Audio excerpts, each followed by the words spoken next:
Ahora y siempre, muévete en Metro. Metro de Madrid, Comunidad de Madrid. Lo que hace es corregir una anomalía democrática y una anomalía con respecto al conjunto de la Unión Europea. Somos uno de los pocos países que no regulaba de ninguna manera el mercado de la vivienda. Buenos días. Yolanda Díaz ha ganado la quinta batalla al Partido Socialista y a Nadia Calviño en 6 meses. La comunista ha arrancado el acuerdo sobre la ley de vivienda como paso previo para sacar adelante los presupuestos. Se congelarán los alquileres en las zonas tensionadas y se obligará a los grandes tenedores a eventuales reducciones. Una ley de vivienda que nace condicionada a la postura de las comunidades autónomas. Algunas, como Madrid, ya se han descartado catalogándola como una ley intervencionista.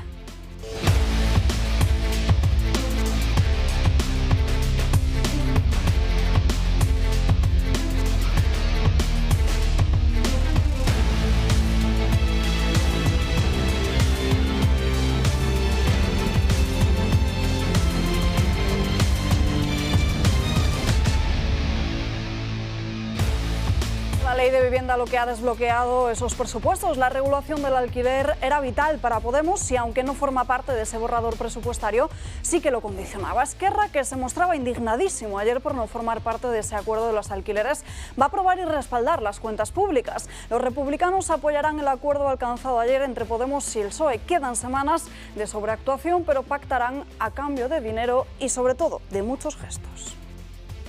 Presupuestos que llegarán este jueves a un Consejo de Ministros extraordinario. Tras días de mucha tensión entre ambas partes, y a la Cámara Baja llegarán la semana que viene.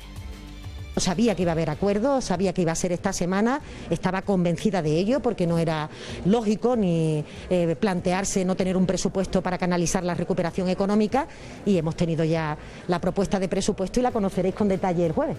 Bueno, pues la llevaremos, me imagino, que a la semana siguiente, por lo que el presupuesto estará aprobado, como ya comprometimos, antes del 31 de diciembre para que entre en vigor el 1 de enero, que es lo que toca.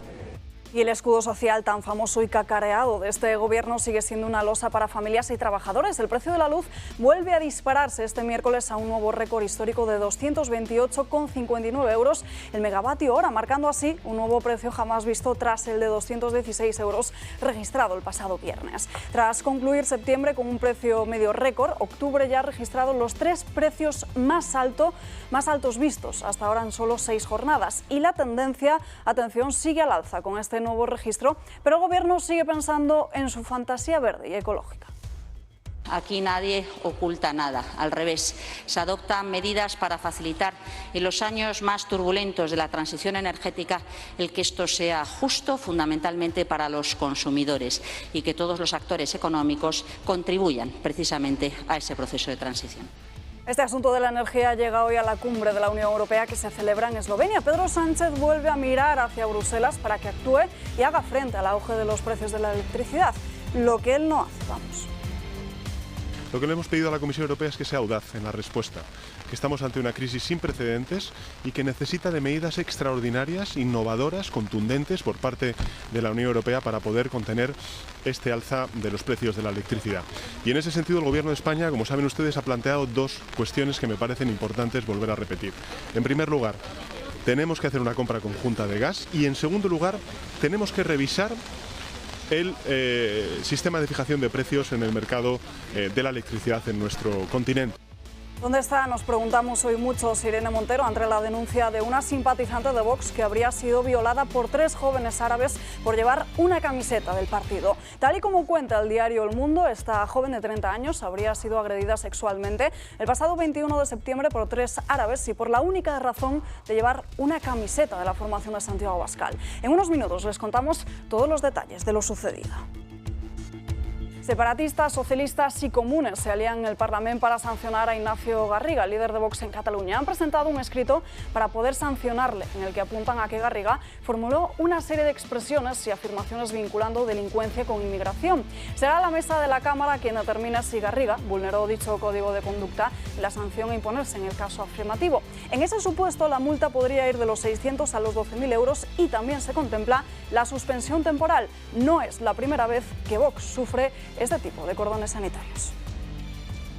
Una anomalía antidemocrática que solo busca atemorizarnos y que permanezcamos callados. Quieren que agachemos la cabeza y que aceptemos todos sus dogmas, uno a uno, sin cuestionar cómo estos chocan a diario con la realidad que vivimos. Durante la campaña electoral nos lanzaban piedras, huevos, y hoy pretenden vulnerar la ley para evitar que nos expresemos en libertad y en consonancia con la representación que nos han dado los ciudadanos. Estamos ante un ejemplo más de persecución pública y política de la única disidencia en el Parlamento de Cataluña. Atención al nuevo protocolo de igualdad para las empresas. Olvídense de lanzar un piropo, una compañía de trabajo o cualquier tipo de broma, porque el nuevo documento de Irene Montero persigue actitudes como comentarios sobre la apariencia, los contactos indeseados en redes sociales o miradas impúnicas. Esto es literal. Además, el Ministerio de la Morada plantea que en este protocolo contra el acoso sexual en los trabajos que se juzguen esas denuncias en tan solo 30 días. Y la Fiscalía prepara el archivo de la investigación sobre Juan Carlos I. La decisión no es equiparable a un sobreseimiento judicial ni provisional ni definitivo, pero permite el regreso temporal del rey emérito a España. Al parecer, han llegado a la conclusión de que el monarca no es imputable por esa inviolabilidad que tenía mientras ostentó la jefatura del Estado. Drogas, sexo, adicciones o clientes VIP. Es el nuevo escándalo de película de Facebook que sigue relatando el Wall Street Journal. Se ponen de manifiesto las malas prácticas de la red social y se asegura que viola sus propios principios éticos y hace caja a costa de permitir la circulación de publicaciones publicitarias relacionadas precisamente con el sexo, la droga, las adicciones y la vulneración de la infancia. Tenemos que hablar también de PDVSA. El foco está ahora en una entidad ligada a Raúl Morodo, el embajador de España en Venezuela, cuando Zapatero era presidente del gobierno. Y curiosamente, el directivo ahorcado de la petrolera estaría detrás de la firma de los 5 millones de esa fundación ligada a Morodo. Muchos asuntos de los que hablar en la mañana de este miércoles. Saludamos ya a los invitados de hoy. Don Julio Ariza, muy buenos días. ¿Qué tal? Buenos días. Especialmente impresionado por el trato de Ignacio Garriga en el Parlamento de Cataluña por parte de gentes que ignoran, vulneran sistemáticamente los derechos individuales de más de la mitad de los catalanes. Sinceramente, es un auténtico esperpento ese Parlamento que no habría que cerrar y echar a Ignacio Garriga.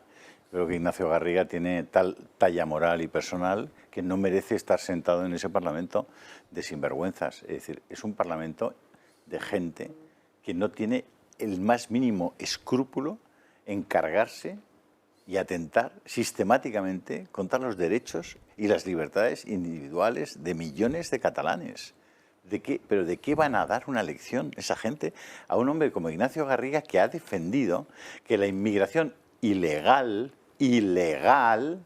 debería estar proscrita de nuestro país porque pone en riesgo las vidas y las haciendas de muchísimos españoles, como se está demostrando cada día? Y no hay que recordar, hoy podéis leer en algún periódico, y podemos contarlo con más precisión, como una muchacha que estaba haciendo footing en Tarragona, con una camiseta de Vox, ha sido secuestrada, violada, vejada y humillada sistemáticamente por 3 individuos que al final de todo la han dejado tirada en una carretera con la amenaza de no vuelvas a ponerte esa camiseta de Vox. Esa anécdota, entre comillas, porque es un hecho puntual, concreto, aislado, si se hubiera producido en cualquier otro ámbito, hoy sería una categoría que abriría todos los telediarios, que abriría todos los informativos. Como se trata de una humillación y de una violación de una persona que exhibía una camiseta de Vox, y la violación y la humillación ha sido hecha por parte de magrebíes, eso no figura en la agenda de ningún medio de comunicación ni en la portada de ninguno de los grandes programas de televisión. Eso es una injusticia radical de cómo se están comportando los medios con este partido y específicamente hoy con esa persona, a la que enviamos un abrazo y ojalá que rápidamente detengan esos individuos y les aplaste la ley. Sin duda, Josep María Francas, muy buenos días. Imagino que de este asunto, como bien decía Julio, no abre ni medios de comunicación ni informativos y mucho menos yo no lo he visto, programas especiales. Pero también es verdad que no he estado las 3 horas de la mañana o las 4 con las 3 cadenas puestas. O sea, puedo haberme perdido algo y no diría nada. Probablemente también es verdad que hoy me hubiera enterado de muy poco, porque ha habido a primera hora una entrevista con el fontanero ministro fontanero Félix Bolaños, que a mí ya me ha dejado traspuesto para el resto de jornada y probablemente hasta el día 12. Yo no levanté cabeza, porque ha dicho una cosa que he buscado y la prensa no la recoge de momento, la entrevista, con lo cual no es literal. Pero ha venido a decir que la recuperación económica española iba como un tiro y lo único que había que hacer es que fuera justa. Yo ante la palabra esta y participando aquí en las tertulias habitualmente, algo se me ha roto. O sea, o está hablando de otro país, o aquí estamos todos sonados, o la vida, no sé. Supongo que estando quien está, más información que yo tendrán económica, que no soy economista, y podrán decirme si realmente el que está mal soy yo o el ministro. Yo creo que está bastante mal el ministro, más que francas. Víctor González, muy buenos días. Muy buenos días. Pues mira, yo hoy voy a hablar poco de economía. En primer lugar, yo quiero dar mi apoyo a la persona que ha sido violada, a su familia, a sus amigos, y no tengo ninguna gana de hablar de economía ni de este gobierno. Me parece, han violado a una chica de 30 años simpatizante, es que no sea ni un cargo electo, sino que se ha puesto una camiseta de Vox que iba corriendo 3 magrebís. ¿Alguien ha visto algún tuit de repulsa de algún dirigente político o de apoyo a esta chica o a su familia? Yo a día de hoy no lo he visto. ¿Alguien ha visto que esto, salvo en esta casa, esté ocupando algún tipo en los espacios televisivos? Yo esta mañana, que sí lo he estado mirando, tampoco lo he visto. A mí me parece gravísimo. Me parece, dice, oye, que es que la han violado 3 magrebís y además me he leído el relato de la violación y es durísimo. Brutal. Es realmente brutal. Entonces, ante eso, pues se me quitan las ganas de hablar de todos los demás. Porque pongámonos que esto hubiese sido una señora de Podemos, simpatizante de Podemos, y hubiese sido, no quiero decir la cosa, estaría, ¿alguien tiene la duda de que estaría abriendo todos los noticiarios? Cuando las niñas son prostituidas bajo la tutela de gobiernos de la izquierda, no se quieren hacer comisiones de investigación, se silencia sistemáticamente. Cuando el pederasta es el marido de una alta dirigente de un partido político de izquierdas, ahora exmarido, tampoco se dice nada. Cuando se viola a una señora de 30 años que estaba corriendo, y es que, bueno, yo, como lo he estado leyendo anoche, me he vuelto a leer hoy, me pongo, ¿pero cómo puede pasar esto? Es que le puede pasar mañana a cualquiera, y que esto no haya una denuncia, un reclamo, hay un silenciamiento sistemático por parte de los medios de comunicación de todas las violaciones y actos delictivos que se están cometiendo por emigrantes, desafortunadamente, de origen magrebí. Oye, mala suerte. Pero es una realidad matemática, objetiva.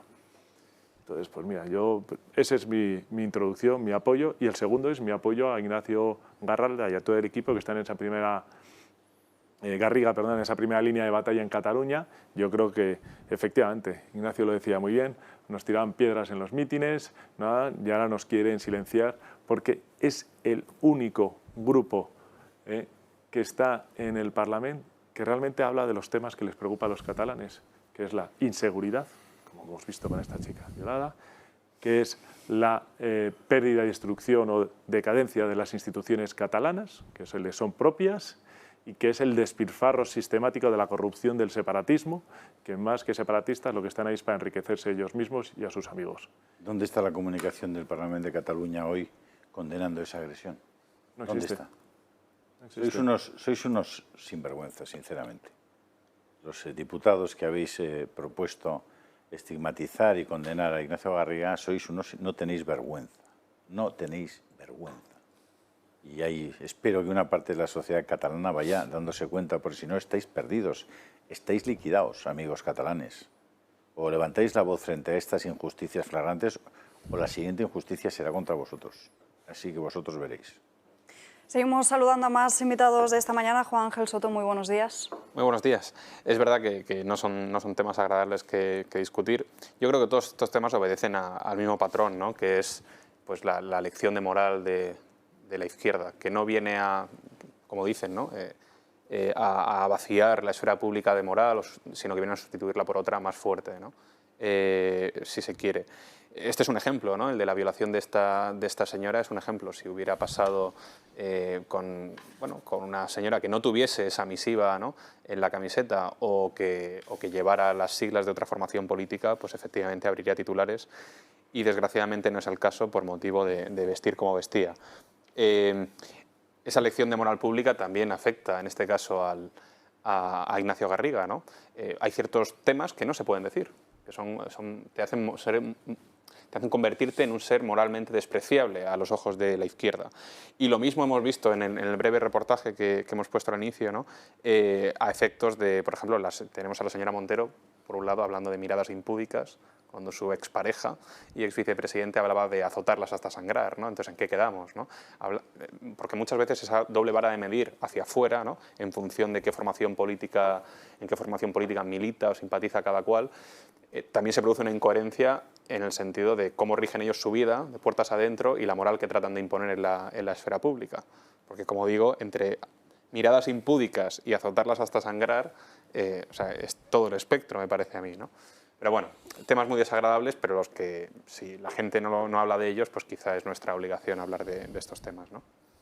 Y lo haremos. Terminamos la mesa de hoy con Juan Antonio de Castro. Muy buenos días. ¿Qué tal? Buenos días, encantado. Y encantado de haber estado ayer pudiendo felicitar en directo a Ignacio Garriga desde El Gato al Agua por su valentía, por enfrentarse con la verdad ante esos parlamentarios que no tienen nombre, o sea, que es sin nombrar, es impúdico, vamos, iba a decir impúdico, como dicen, de falta de pudor, la vergüenza de no decir nada. Yo quiero dejar muy claro una cosa, o sea, todo este lenguaje políticamente correcto es políticamente vomitivo. Y yo creo que ya es hora de empezar a llamar las cosas como son. Un inmigrante es un inmigrante ilegal es un delincuente que está en suelo español. Y a los delincuentes en suelo español dejan de ser inmigrantes solamente, son delincuentes. Un inmigrante ilegal es un delincuente. El delincuente en suelo español se le juzga, se le persigue por la policía, incluso y por supuesto se habla de su origen. ¿O es que no hablamos en terrorismo de que eran islamistas, árabes, albano-kosovares, franceses, suecos o chinos?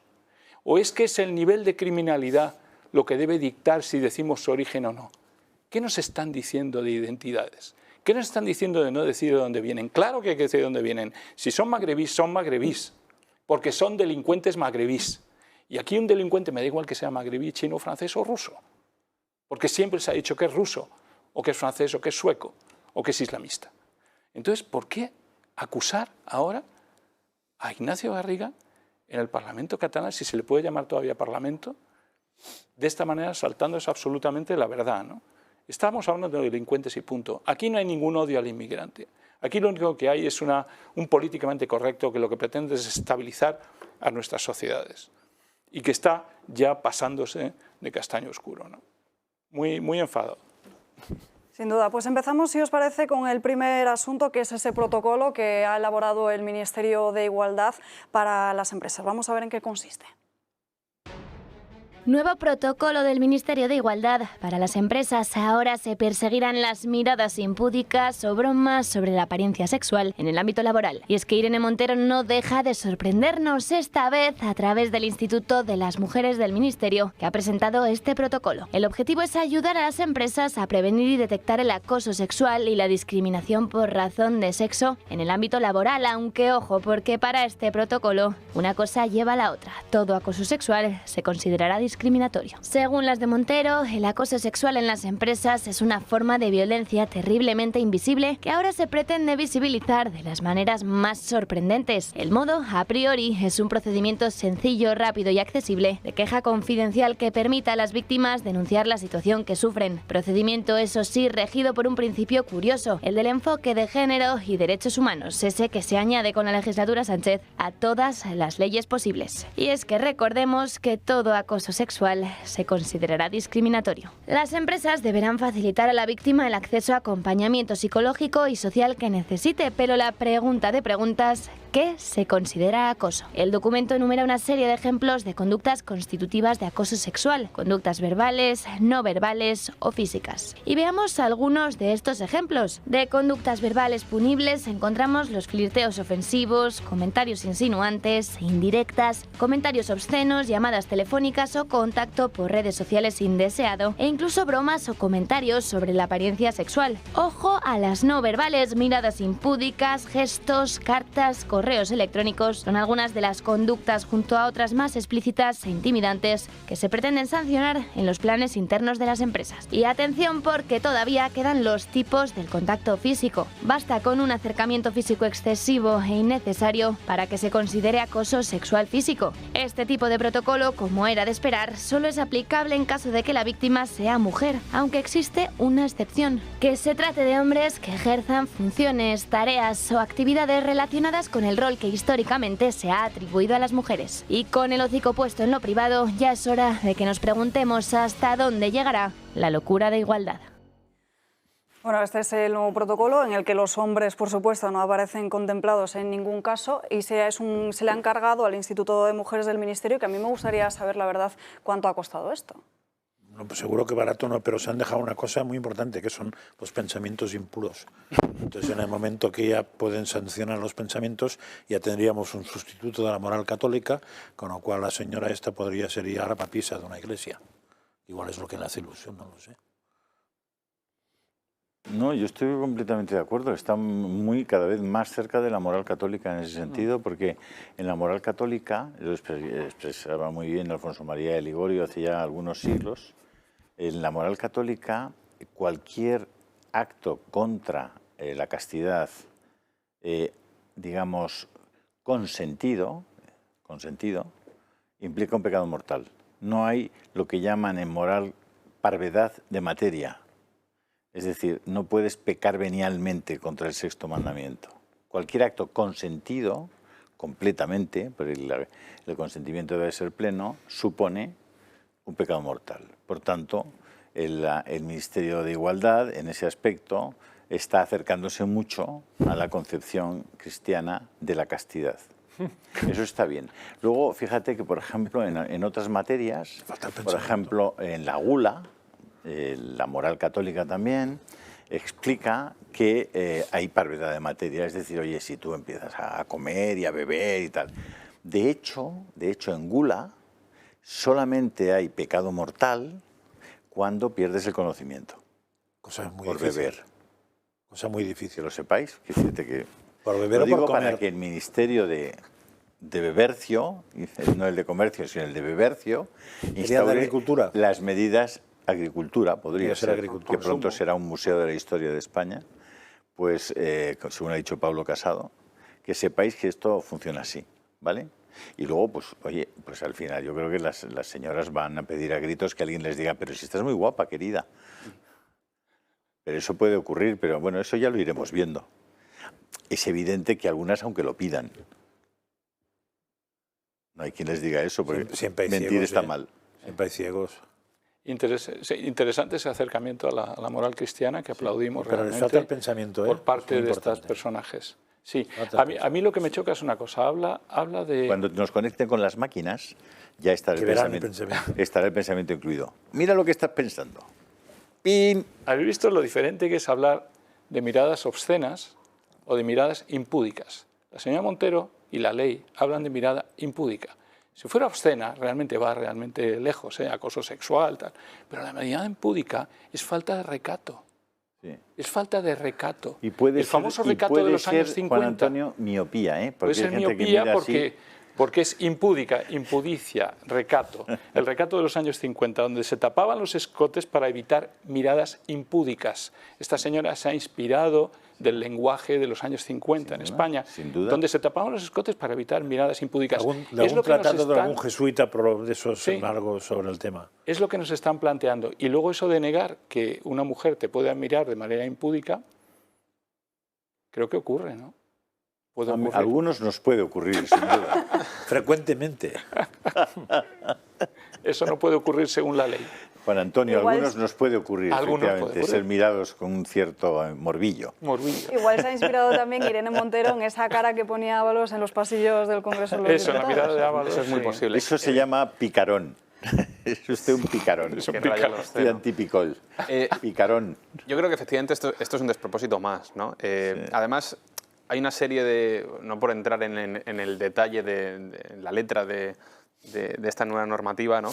pero también es un caos conceptual tremendo, ¿no? Porque habla por acoso sexual o por motivo de sexo, luego hace discriminación por género. Entonces, ¿en qué quedamos? Hablamos de sexos, hablamos de géneros, hablamos de autoidentificación con un género u otro. Habla también de que la excepción para con el sexo masculino es aquellos que desempeñen un rol históricamente atribuido a las mujeres, es decir...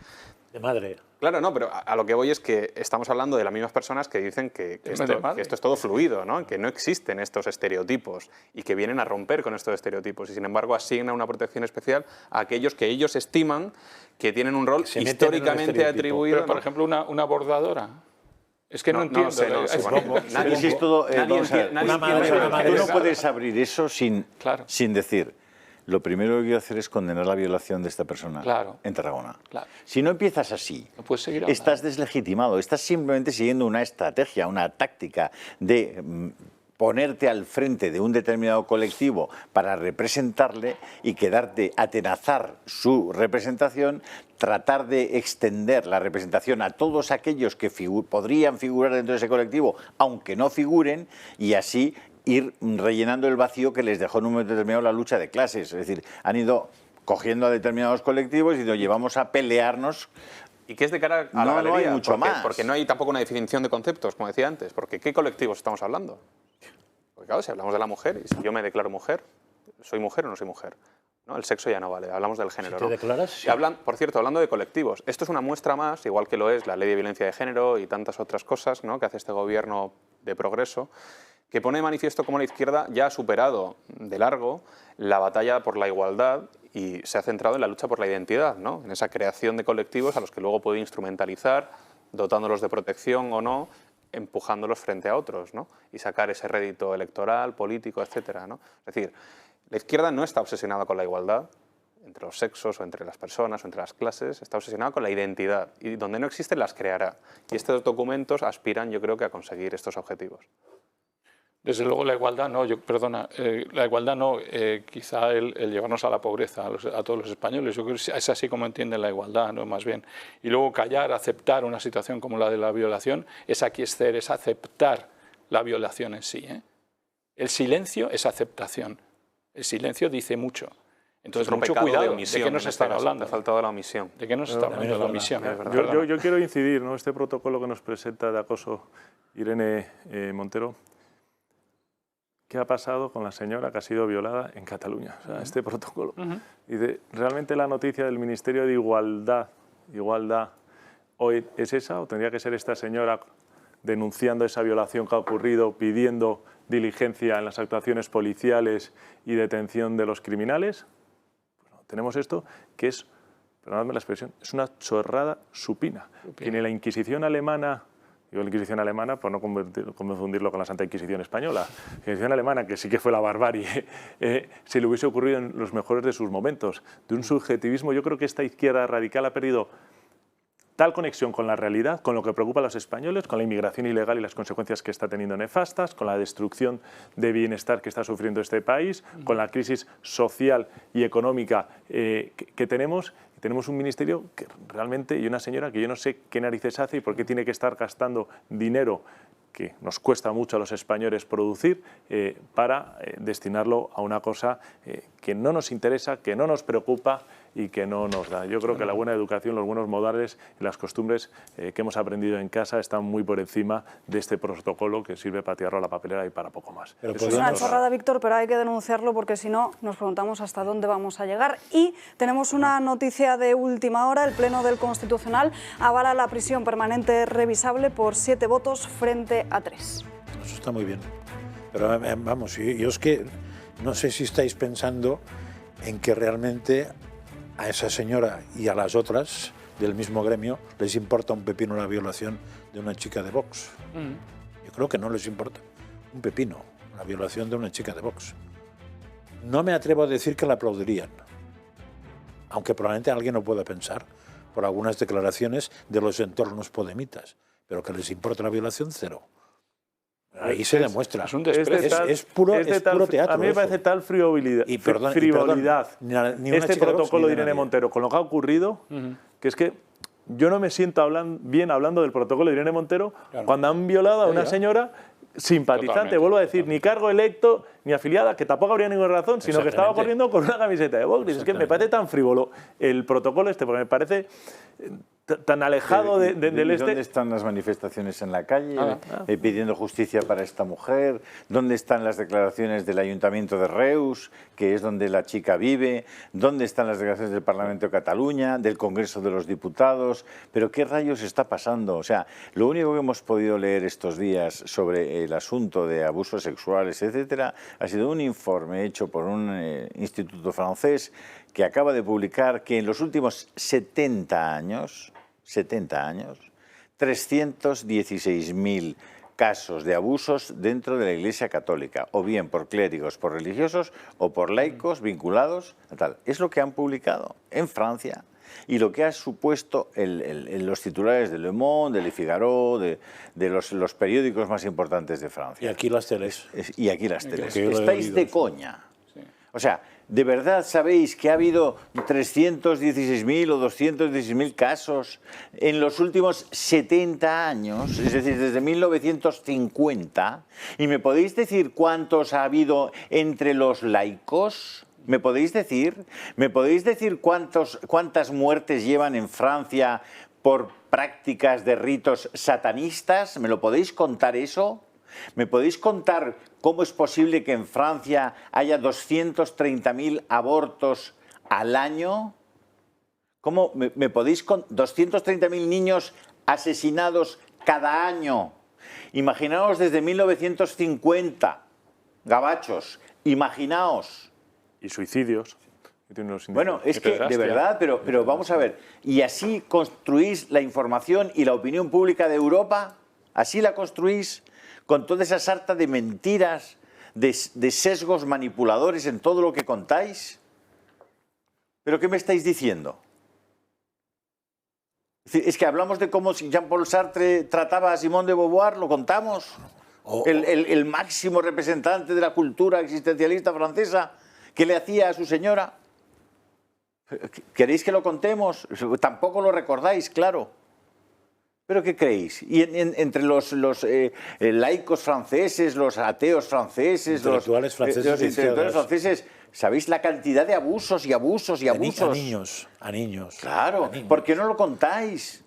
Y además sacar una cosa que no hay quien se la coma por ninguna parte de ese informe, por supuesto sin ninguna prueba, simplemente para poner otra vez contra las cuerdas a la Iglesia Católica.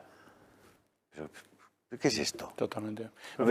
Esté libre del pecado que tire la primera piedra. Es muy importante. Yo desconocía lo del informe, pero es importante lo que estamos detectando en muchísima de la documentación que se está trabajando en Europa y que se está discutiendo en el informe MATIC, en el tratado, en el TFUE, que se aprobó, que es el Tratado de Fundamento de la Unión Europea, es la norma de rango más alta que tiene la Unión Europea, donde se ha aprobado esta ley de género europea, que tiene connotaciones para todas las naciones, porque tendrán que legislar sobre ella, que es distinta a la española, porque la ley de género en España es la mujer, ahí es la mujer y las comunidades LGTBI es el que desaparezca la libertad religiosa. Ante este positivismo de los derechos de las... Digo derechos, porque yo conozco a muchos homosexuales que no se sienten para nada representados, ¿no? Por este positivismo de los derechos de las comunidades LGTBI, que entra dentro de ese relativismo moral frente a la verdad, o de ese libertinaje frente al bien. Y es lo que se está detectando. O sea, quieren acabar con una institución, que es la Iglesia Católica, pero contra todo aquello que luche contra ese pensamiento único que está teniendo una fuerza arrolladora y destruyendo leyes naturales, el principio de la ley natural, el derecho natural, de ese positivismo, porque es lo que la sociedad, no sé cómo, decide que ahora es lo bueno, ¿no? Esa moral que transita, lo que van decidiendo unos globos. De ahí nos llevan al relativismo moral frente a la verdad. Joder, la verdad es la verdad y es inmutable y es indiscutible, y el liberticinio, si queréis, frente al bien, ¿no? Frente al bien común, frente al bien de la persona. Un relativismo que es solo en papel, porque como yo he mencionado antes, y creo que se aplica a lo que acabas de comentar, Víctor, ellos dicen que la verdad es relativa, pero luego la absolutizan, porque operan como si su verdad fuera la única que vale. Es decir, a ellos no les vale cualquier moral, ellos tienen muy clara su moral. y además tratan de imponerla al resto de la sociedad porque están legislando con base a esa moral, al contrario que otras morales que no aspiran a legislar nada. Por ejemplo, la moral católica no aspira a tener rango de ley, ¿no? La suya sí, aspira a tener rango de, ¿no?, un reglamento, una normativa, un protocolo, etc.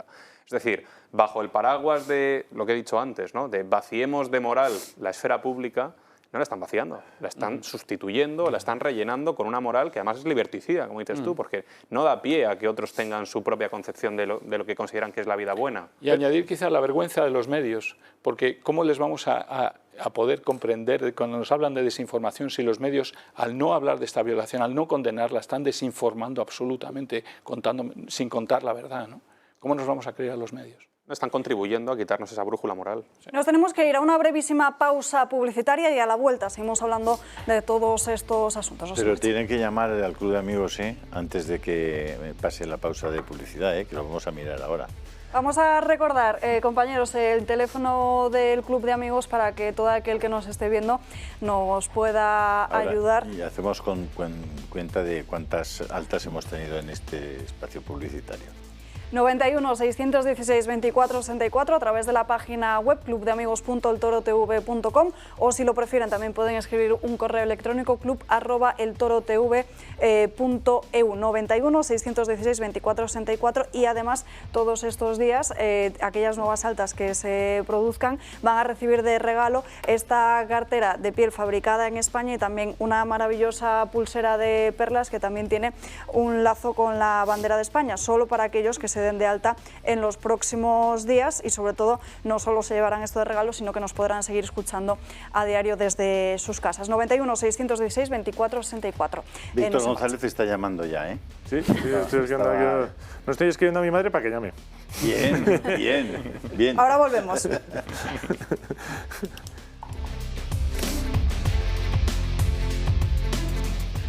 ¿Qué sientes cuando dices España? Vivimos momentos delicados en los que parece que quieren acabar con este sentimiento. Precisamente por eso ahora tienes que estar más orgulloso que nunca de ser español. Y en la tienda del Toro Televisión encontrarás artículos que te lo van a hacer sentir. Paraguas, bufandas, palas de pádel, banderas. No esperes más y llama al 683-555-407 o entra en la web www.tiendatorotv.com y luce con orgullo la bandera de tu país. Ya estamos de vuelta aquí en Dando Caña, quedan apenas unos 20 minutos para la 1 de la tarde y saludamos, ya nos acompaña hoy Víctor Rubido. Muy buenos días, bienvenido. Hola, buenos días, gracias. Antes de nada, nuestra enhorabuena por el debate. Muchas gracias. Lo ha calificado en los últimos días como un medio independiente, profesional, sin muro de pago y con valores. Sí, pues lo has dicho muy bien, es independiente porque pertenecemos a una fundación y entonces no tenemos ningún capital que esté esperando a final de año ningún dividendo. Es una fundación que si obtiene beneficios los va a reinvertir en que el proyecto crezca, sin muro de pagos, porque lo que queremos es llegar a mucha gente y además el muro de pago se está demostrando que está siendo un gran fracaso, no en España, en el mundo entero, salvo casos muy concretos del Financial Times o del New York Times. La inmensa mayoría, salvo las marcas muy, muy globales, y para eso habría que matizar, el muro de pago está siendo un fracaso en todos los lugares. Y después, muy importante, efectivamente, con valores. Bueno, profesional porque está hecho por un buen número, por una plantilla de 70 periodistas de verdad, siguiendo un poco una indicación del fundador, del mayor impulsor del debate, que era el cardenal Herrera Oria, cuando todavía no era cardenal, cuando era abogado del Estado, porque hay que decir que Herrera Oria fue abogado del Estado hasta los 50 años en que se ordenó sacerdote. Y cuando era director del debate, él decía siempre, primero periódico y después católico. Quiere decir que hay que hacer, es un poco lo del medio, es el mensaje, hagamos un buen periódico para llegar a mucha gente con un poco el aliento de lo que es el humanismo cristiano. Y finalmente con valores, porque yo creo que estamos en un mundo, os estaba escuchando antes, tan instalado en el relativismo, que nosotros pues tenemos que decirlo sin ningún tipo de vergüenza, al contrario, orgullosos, que nosotros defendemos como un bien moral la unidad de España, defendemos el orden constitucional, quiere decir el Estado de Derecho, que se cumplan las leyes, ya con que se cumpliesen sería extraordinario, defendemos pues la familia, defendemos la Iglesia Católica, defendemos la monarquía, y entonces, bueno, es bastante fácil hacer periodismo cuando tienes las ideas claras. Cuando no las tienes claras es cuando sí entras en la confusión. ¿Y cómo vuelve a surgir el debate? ¿Qué necesidades busca cubrir en la actualidad? Bueno, vamos a ver, esto es, si mucha gente nos escucha, pues puede decir, pero si estamos en uno de los momentos de mayor eclosión de oferta, hay decenas de digitales en este momento, porque además la tecnología digital ha abatido las barreras de entrada, es muy barato montar un digital, 4 personas en un piso con unos ordenadores pueden montar un digital. Pero aquí de lo que se trataba, hay que decir que cuando el debate aparece en 1910, había 31 cabeceras en Madrid, de papel, 31, entre ellas una que dirigía un filósofo llamado Ortega y Gasset, que era El Sol. O sea, en aquella época los directores eran abogados del Estado, grandes filósofos, es decir, hemos degenerado mucho en cuanto a la calidad de los directores. Pero dicho esto, y cerrado el paréntesis, nosotros estamos convencidos que el mercado, que está muy saturado ahora mismo, tendrá que irse limpiando y que vamos a quedar básicamente los que tengamos principios y los que tengamos un modelo de negocio viable. Julio. ¿Crees que se puede encontrar un modelo de negocio viable poniéndose enfrente de los lobbies feministas o LGTB o aquellos que están por el derecho al aborto? ¿Vosotros creéis que eso es posible? Yo creo que sí, Julio. Fíjate, yo creo que en este momento en España el 70%, por decir una cifra más o menos, de los medios de comunicación están instalados en una visión de la sociedad y de la vida desde esa óptica, desde una óptica del paradigma de la izquierda y de la extrema izquierda, porque todos estos lobbies tienen que ver con la izquierda y con la extrema izquierda, y creo que la inmensa mayoría de la ciudadanía no piensa así. Lo que pasa es que, claro, se está imponiendo esas matrices en la opinión pública y por eso creo también que lo que nos ofrece ahora mismo a quienes estemos dispuestos a dar esa batalla es una oportunidad. Yo creo que hay una gran oportunidad para todos aquellos medios que estén dispuestos a darle a la ciudadanía española justamente lo que la inmensa mayoría de los españoles quieren. Es que los españoles no quieren esta doctrina que se nos está imponiendo, al contrario. Es decir, el 70% de los españoles se declaran católicos. Otra cosa es que sean practicantes, pero se declaran católicos. Este es un país fundamentalmente católico. Y sin embargo, prácticamente todos un grupo, vamos, te diría un buen número de medios, o se mantienen con una neutralidad, en fin, poco loable frente a la Iglesia Católica, o en otros casos concretos, son abiertamente anticlericales, ¿no? Entonces yo creo que ocupar ese espacio es una gran oportunidad. Colaboradores, Vieito. Bueno, porque donde hay, digamos, información, también debe haber opinión, y opinión de calidad, ¿no? Hombre, puedo decirte que la suerte que tenemos con el periodismo digital, que es el periodismo de siempre, lo único que varía es el soporte, pero las herramientas digitales te permiten medir en tiempo real lo que se está leyendo, ¿no? Y lo más sorprendente es que lo que más se lee del debate son sus opinadores. Es decir, nuestra sección de opinión es lo que más fuerza tiene. Básicamente, Alfonso Usía, Luis Ventoso, Pérez Maura, Antonio Naranjo, están todos consiguiendo niveles de lectura muy altos. Ahí está. Yo antes de venir para aquí estaba viendo en la pantalla lo que más se estaba leyendo y básicamente se estaba leyendo a Alfonso Usía y a Luis Ventoso. O sea que los opinadores tenemos... Hemos puesto un acento especial en tener buenos opinadores. Porque además decía Unamuno, no hay opiniones, hay opinantes. Y yo también creo eso, es decir, no es lo mismo quién lo escribe, ¿no?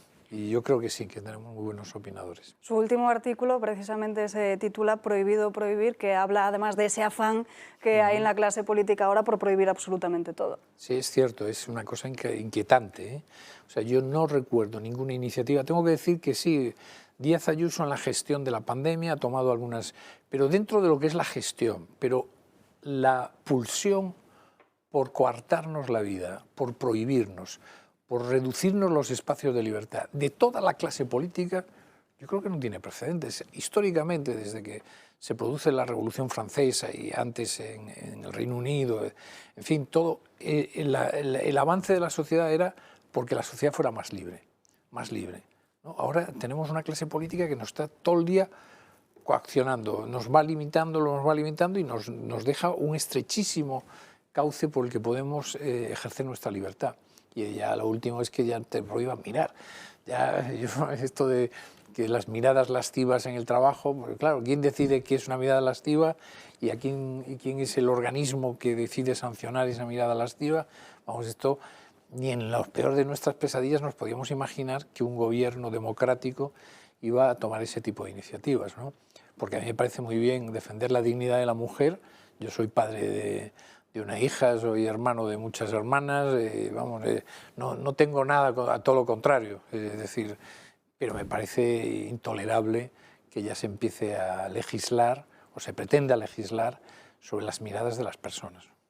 Eso tiene que ver ataque directo a algo fundamental que es la libertad. Sí.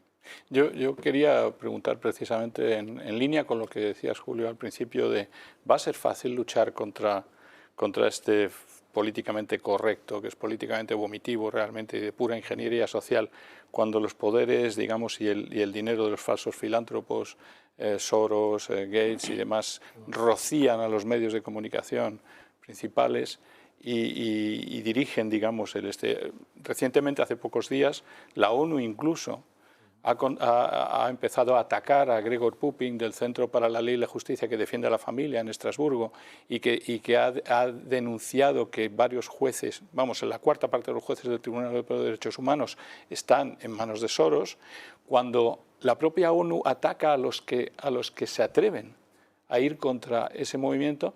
¿Cómo vería la posibilidad de enfrentarse con valores y plantearlos cuando tienes es que son las instituciones, los tribunales europeos, todo está infiltrado y los medios también, ¿no? ¿Cómo se puede dar esa batalla y ganarla? Yo creo que la batalla la perdemos si no la damos, es decir, a veces por incomparecencia, que ha sido gran parte del problema de la sociedad occidental en general, pero de la española en concreto en los últimos tiempos.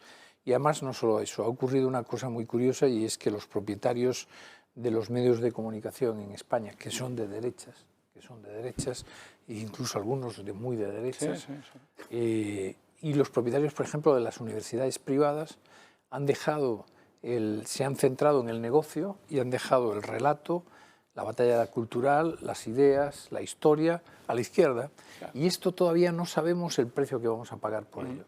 Entonces yo creo que claro que tenemos que dar esa batalla, la tenemos que dar y además con un aliento especial de optimismo. Es que la inmensa mayoría piensa como nosotros. Si es que nos estamos equivocando, es que creemos, la inmensa mayoría de la sociedad española piensa como nosotros, quieren defender la familia, entienden que hay que esforzarse para obtener resultados, entienden perfectamente cómo la propiedad privada hay que protegerla porque al fin y al cabo o bien la has conseguido tú por tu esfuerzo o bien te la ha dejado como una huella de su paso por la vida tus antepasados, entienden que insisto, que la unidad de España, no solo es que sea un bien moral, es que es considerablemente, está más que legitimada por la historia, pero es que en sí mismo es de una eficiencia y de una eficacia mucho mayor que la locura de unos reinos de taifas hipotéticos. Y como ese es todo el catálogo que quieras ahora que podamos establecer sobre esta mesa, ¿no? En definitiva es serán capaces de luchar contra todo se compra, contra la aceptación de que todo no se compra. Exactamente, todo no se compra y yo creo que tenemos que... Yo soy optimista. Lo que pasa es que hay que dar la batalla. Hay que dar la batalla. El problema es cuando la gente Exacto, yo no opino. Sí. Hay una noticia formidable desde mi punto de vista y es que ahora mencionabas tú a las universidades, ¿no? Detrás del debate está la Asociación Católica de Propagandistas, está la Fundación San Pablo, la Universidad del CEU, y por tanto es una institución católica la que ha decidido dedicar una parte de los beneficios que puede obtener en la gestión de sus universidades, de sus centros educativos, dedicarla a un medio de comunicación que construya o vaya haciendo un puente con un grupo de población probablemente muy grande y con un embrión de generación de opinión pública muy diferente a la que hay, ¿no? Yo desde aquí, sí que les diría a nuestros espectadores que como explican los de marketing cuando te dicen vas a sacar una bebida nueva y te dicen, pues a ver un momento, porque en el estómago cabe 1 litro y o metes leche, o metes casera, o metes agua, o metes cerveza, o metes vino, tal. Pero si traes otro tendrás que sacar uno de los que hay. Bueno, mi opinión, muchos de los periódicos en este momento tienen muros de pago. Es decir, que te ponen un poco un titular picante y atractivo, porque no sé qué, tal. Pinchas y ya no lo puedes leer y te están diciendo, oiga, o paga usted o esto no lo puede leer. Esto ha pasado incluido con la información sobre la pandemia, en temas de enorme sensibilidad social. Es decir, en temas que afectaban a que la gente pudiera saber cosas que le iban y le comprometían con su salud. Pues los medios han seguido apostando por el muro de pago, incluso en esas cosas, ¿vale?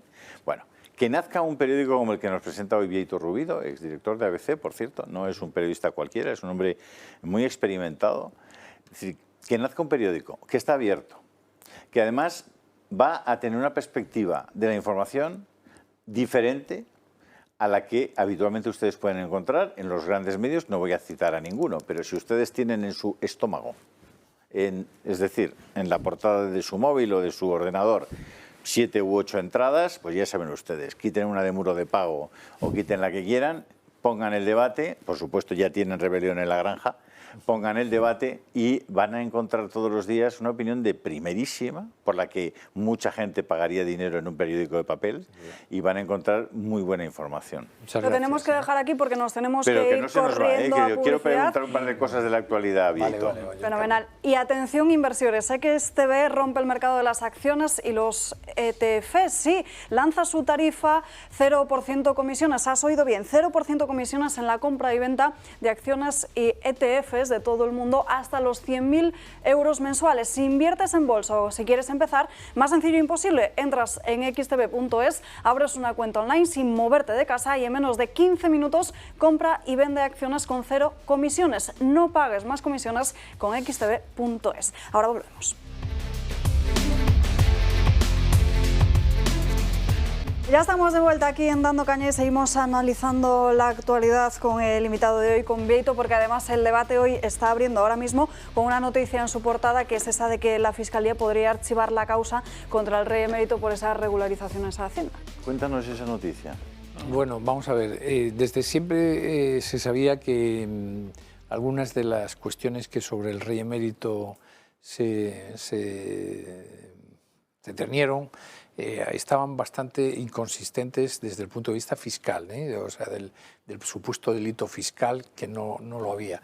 Él además regularizó algunas situaciones, pero yo creo que la información sobre las situaciones económicas del emérito han sido siempre utilizadas de manera torticera por la Fiscalía General, siempre de manera estratégica. Aparecía algo se filtraba además a algún medio, se levantaba una cortina de humo y dejábamos de mirar a las cuestiones de gestión del gobierno. Es decir, toda la información que tenemos a día de hoy es que al rey emérito todavía no hay ningún delito, que se abrieron investigaciones y se archivaron porque no encontraron ningún delito.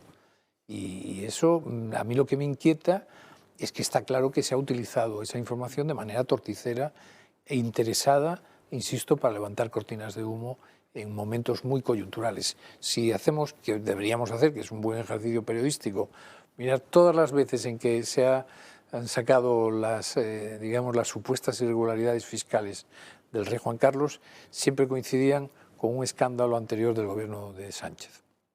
De todos modos, sí que parece evidente que el actual fiscal general del Estado tiene una especial beligerancia con los asuntos de Juan Carlos I, ¿no? La prueba evidente es que esto estaba en la audiencia, estaba en un juzgado de la Audiencia Nacional, que lo estaban haciendo las diligencias previas, la instrucción que se dice correcta, y además de acuerdo con un fiscal que era muy activo en Suiza, de origen español, curiosamente, y llegó Lola Delgado y dijo que es todo lo que tiene que ver el rey me lo llevo yo al Supremo, y en el Supremo además, como ya maneja mucho, ya sabéis que estas cosas son así, la fiscal general maneja mucho mejor al teniente fiscal del Supremo que al juez de un juzgado concreto de la Audiencia Nacional. Y le sorprendió mucho al propio instructor que le retiraran las investigaciones, ¿no? Se las llevase él. Por eso es muy inquietante una iniciativa que tiene el PSOE desde la época de Conde Pumpido, de pasarle la iniciativa de la investigación de las causas Fiscalía. a los fiscales. La instrucción. Porque el juez instructor, por lo menos, que tiene un punto de neutralidad con respecto a... Sí, porque la Fiscalía ¿de quién depende, Vieito? Pues está claro, efectivamente. El juez instructor no. Pues mira, me lo acabas de recordar perfectamente. Claro, ese afán de que el gobierno también... Tú imagínate qué peligro es que con una fiscal como Dolores Delgado fuese la Fiscalía la que tomase las iniciativas de determinadas instrucciones y no jueces independientes, que por toda España hay de todo. Hay 5.000 jueces y hay absolutamente de todo. Aquí hemos repetido sistemáticamente, primero, que Juan Carlos tiene la presunción de inocencia igual que cualquier ciudadano. Y segundo, todo lo que hizo Juan Carlos era conocido por la Casa Real, por la Casa del Rey, por el Centro Nacional de Inteligencia y su jefe, el general Sanz Roldán, por los distintos presidentes de los gobiernos de España y sus correspondientes ministros de Defensa y ministros del Interior, y nadie abrió la boca durante 30 años. Y era perfectamente conocido, perfectamente conocido. El rey era irresponsable de todos sus actos. Los que sí eran responsables eran todos aquellos que, conociendo de esos actos, no los evitaron y además los taparon. Por tanto, eran cómplices, eran cooperadores necesarios de la continuidad de esos actos en el tiempo. Bueno, al final, al único al que se pretende juzgar es al único que era irresponsable, por ley. Hay que decir que lo de irresponsable suena siempre como un poco mal, ¿no? Fatal, sí. Pero yo creo que sí, vamos, es mi opinión, yo creo que con el rey Juan Carlos se ha cometido una gran injusticia. Ya sé que hay opiniones para todos los gustos, porque estamos en una sociedad plural. Me parece que el rey Juan Carlos, exiliado de esa manera en Abu Dhabi, claro, no está exiliado, las cosas como son, es voluntario, se marchó y nadie le obliga a estar fuera de España, pero me consta que desde la propia Casa del Rey actualmente pues se resistan mucho a que él quiera volver. ¿Y él quiere volver? ¿Esa información, Vieito, de que hay una cierta distancia entre él y su hijo?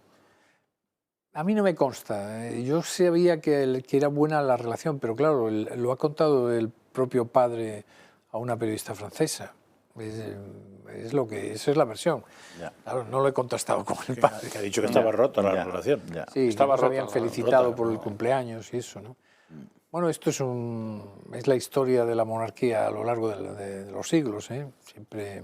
Mira, hemos comentado hoy una noticia que antes de que tú llegaras a este plató, en el sentido de que Ignacio Garriga ha sido y está siendo acosado materialmente por sus compañeros diputados del Parlamento de Cataluña.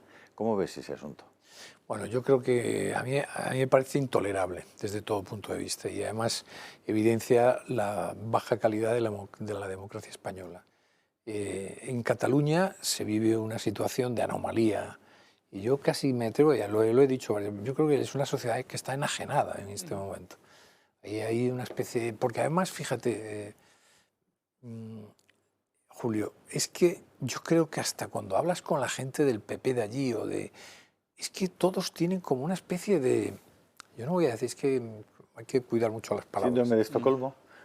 No sé, pero es una pequeña tara, es como... Se sienten como un pueblo especial. Claro, les han estado durante 40 años diciendo que eran especiales y no lo son.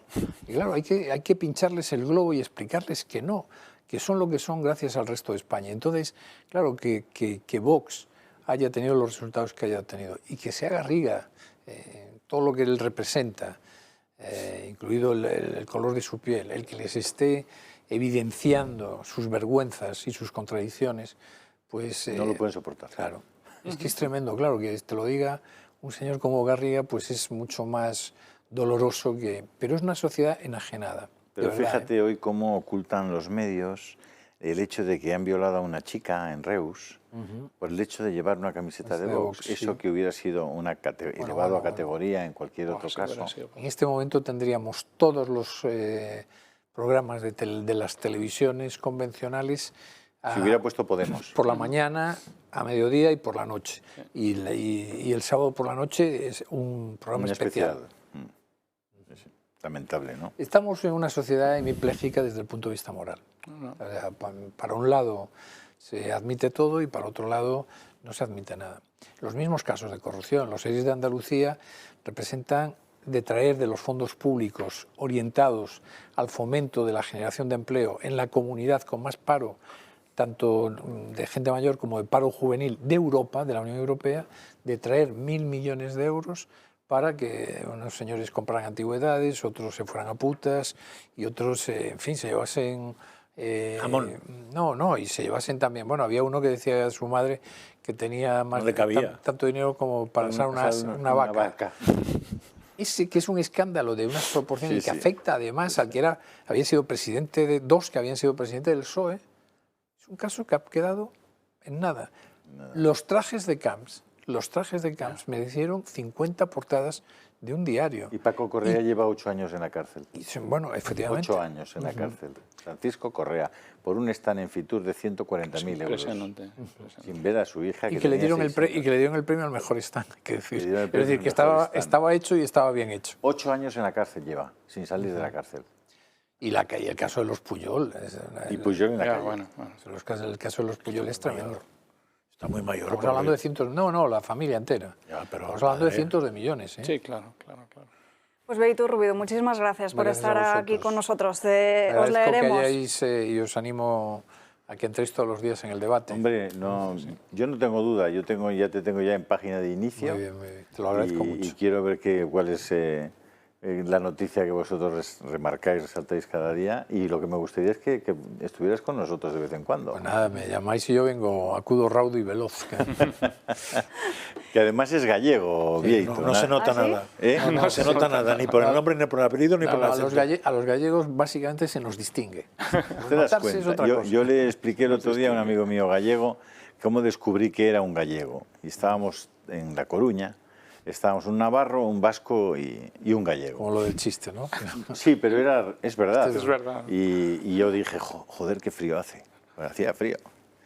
Y los navarros son bastante lineales, digamos. Y el vasco dijo, ¿frío hacer? Bien, hasta ahí, ¿no? No había, que decir, era una expresión. Y dice el gallego, calor no hace. Joder, tiene 20 circunvoluciones cerebrales más que yo. Eso tiene mucho que ver, porque eso está muy explicado, eso tiene que ver con la tradición barroca de los gallegos. Es decir, la fachada del Obradoiro es un monumento del barroco y todo. Es decir, el pensamiento gallego no es nada lineal, es muy barroco. Pero al final, como yo te dije el otro día que hablábamos, todo se sintetiza en esa frase de ese genial empresario gallego del centro de la provincia de Lugo, de Chantada, de tierra de provisión de grandes hombres, y cuando le pregunté acerca de una cuestión palpitante del momento, me dijo, si te digo la verdad, te mentiría. Entonces, esto es exactamente... Así que ya saben ustedes, el debate malo no es. Exacto. Y... Pero bueno, sí. Muchas gracias, Víctor. Así somos los gallegos, que además ayer era el patrón de Lugo, de hecho. Me lo recordó un espectador. Sí. Nos vamos a ir en directo hasta la redacción. Vamos a hablar de ese otro asunto que les venimos adelantando a lo largo de la mañana. Ana Agulló, cuéntanos todos los detalles que conocemos hasta ahora de esa violación a una joven en Cataluña por llevar esa camiseta de Vox. Muy buenos días. Muy buenos días, Alba. Antes de nada avisamos de la dureza del relato que vamos a contar a continuación. Una simpatizante de Vox ha denunciado haber sido violada presuntamente por 3 jóvenes magrebíes el pasado 21 de septiembre en Reus por llevar una camiseta del partido. Esa camiseta te la tienes que quitar, si no se la quita ella, se la quitamos nosotros, fueron las últimas palabras que escuchó esta joven de 30 años antes de ser agredida sexualmente. La mujer ha relatado que en cuanto escuchó estas palabras se asustó, siguió andando, pero que la alcanzaron rápidamente, la metieron en una furgoneta y ahí la agredieron sexualmente. Ha relatado además que le introdujeron un objeto por la vagina mientras la cogían del cuello, le dieron un golpe en la cabeza y que perdió la noción del tiempo. Además, ha dicho que en cuanto se cansaron de ella, la tiraron de la furgoneta y le dijeron: mañana ya no te vuelvas a poner esta camiseta. Hay que indicar que en lo que llevamos de año, en España se han producido agresiones de este tipo. Hemos contabilizado al menos 10 que se hayan producido por manadas de inmigrantes. Recordemos la manada de 17 individuos que abusó de una menor en el Parque del Oeste de Madrid el pasado 3 de abril, o el caso de los 4 marroquíes acusados de violar varias veces a una mujer de 18 años en la nave industrial abandonada de Sabadell, o los 2 marroquíes que fueron detenidos por presuntamente violar y secuestrar a una joven discapacitada en Parla el pasado 21 de abril. O los 2 menas marroquíes que fueron detenidos en Córdoba por agredir sexualmente a una joven, o los 6 detenidos pertenecientes a una banda latina por violar en grupo a una mujer y tenerla encerrada varios días, o la violación y abusos sexuales de 2 inmigrantes a una joven en Córdoba el pasado mes de agosto. También aquel caso donde 3 marroquíes drogaron, violaron y torturaron con cigarrillos y cucharillas a una joven de 19 años, o los 4 magrebíes que agredieron sexualmente a una joven en Mataró el pasado 8 de septiembre. Como ven, no son casos aislados. Estas son solo algunas de las atrocidades que se han cometido a lo largo de este año por inmigrantes. En fin, ya lo han visto, una verdadera salvajada, Víctor. Yo no quiero decir nada, no quiero ser imprudente y la verdad es el relato que le había leído, lo vuelvo a hacer, me hierve la sangre, no dar todo mi apoyo, todo mi cariño a ella, a su familia. Víctor, sobre todo por el comportamiento de los nuestros, por el comportamiento de nuestros compañeros periodistas, de los políticos en activo que se llenan la boca de... Lo habéis expresado, si esta señora no llega a tener la desgracia de que le vean unos salvajes con una camiseta de Vox y hubiese llevado cualquier otra causa, sería de otra formación política, sería noticia en todas partes y habría un clamor social, habría una cámara en ese pueblo, estarían buscando a testigos que vieron a esta señora salir desnuda, corriendo, como relata en la denuncia, y que no se acuerda, que se fue corriendo a su casa desnuda cuando le habían roto la camiseta, los pantalones, después de ser violada. Y ahí, prefiero callarme. Si buscas en Internet, en Google, aparecen 3 veces la noticia esta, pero muy curioso, porque no es... O sea, se titula en todos los sitios una simpatizante de Vox, una denuncia por violación, es la persona que denuncia. Y luego también es muy interesante es que en Reus no es la primera vez que ocurre eso. Si uno busca violación en Reus salen bastantes más cosas, desde abril, desde enero, etcétera. O sea que en Reus es que no se puede negar una ciudad peligrosa. Como decías muy bien, el saber el origen para poder solucionar un problema que es absolutamente salvaje, brutal, que se nos han disparado las cifras de abusos y violaciones sexuales en este país, y la habéis estado leyendo. 3 de abril, 17, luego 4, 2 marroquíes en Parla, 2 en Córdoba, 7 en Zaragoza. Tenemos un problema. Y he identificado el origen. Para poder solucionar un problema tienes que saber cuál es el origen del problema. Tienes que saber el origen. Si no, no lo puedes solucionar. Por supuesto. Y yo te lo digo, esto le pasa a mi hija, a mi hermana. Sí, a mi hija. Pues no lo sé. Pierdes la cabeza. Pero aquí hay un tema salen 3 medios, diciendo. Sí. Hay un tema que es que... Imagínate. La famosa digo palabra... los medios. Sí, por favor. El Mundo, Crónica, que es de Crónica Global, sí. De tal, y El Caso. Yo lo he leído también esta mañana en Libertad Digital. No, yo creo que, y en Periodista Digital también. Pues buscando en Google no me sale. La palabra multiculturalismo como concepto que nos están tratando de introducir en este caso no se aplica para nada. Hay culturas inaceptables. Creo que tenemos que empezar a hablar claro. Hay culturas que desprecian a una mujer, que la consideran un objeto. Y muchos de estos personajes ilegales y delincuentes se inspiran de la cultura de la que vienen, en la que en un país como Afganistán se entierra a una mujer y se la apedrea donde solo le asoma la cabeza, porque consideran a la mujer como un objeto. Todo tiene un límite. El famoso diálogo tiene un límite. Yo no me siento a hablar con un nazi que extermina a judíos. No me siento. Yo no quiero una cultura de un delincuente que desprecia, destroza a la mujer y que además la viola en mi propio país. Entonces creo que hay que empezar a hablar claro. Y hay tanto miedo por lo políticamente correcto. No, es que no se puede decir el origen. Sí, como tú decías, ahora lo hablábamos. El origen sí, porque nos dice de qué cultura viene y nos puede orientar. Porque hay que tener cuidado con ciertas culturas. Es necesario claro saber que hay que todo, tener cuidado. Saber todos los datos de la persona que comete una acción. Y prepararse para lo que puede venir. Pero nosotros somos muy duros contra los violadores y contra los delitos de sangre que según tenemos y pedimos la cadena perpetua. En el caso de los 2 magrebíes de Parla, por poner un ejemplo, los 2 de Córdoba, marroquíes, los de Parla eran marroquíes, recuerdo perfectamente. En Marruecos, yo he visto en Tánger como a unos niños que empezaron a decir una cosa, vinieron por ahí la gendarmería marroquí y les dieron una paliza y se los metieron en una furgoneta. Pero ¿no sabes la paliza? O sea, le dejaron sangrando la nariz y le empezaron a pegar con porras. O sea, que me quedé un poco... O sea, estos mismos, si estos actos los hacen en Marruecos... Sí, sí. Pues pueden estar colgados. Tela marinera, tela marinera. Entonces, llegan aquí con una... Bueno, pues tenemos un problemón enorme.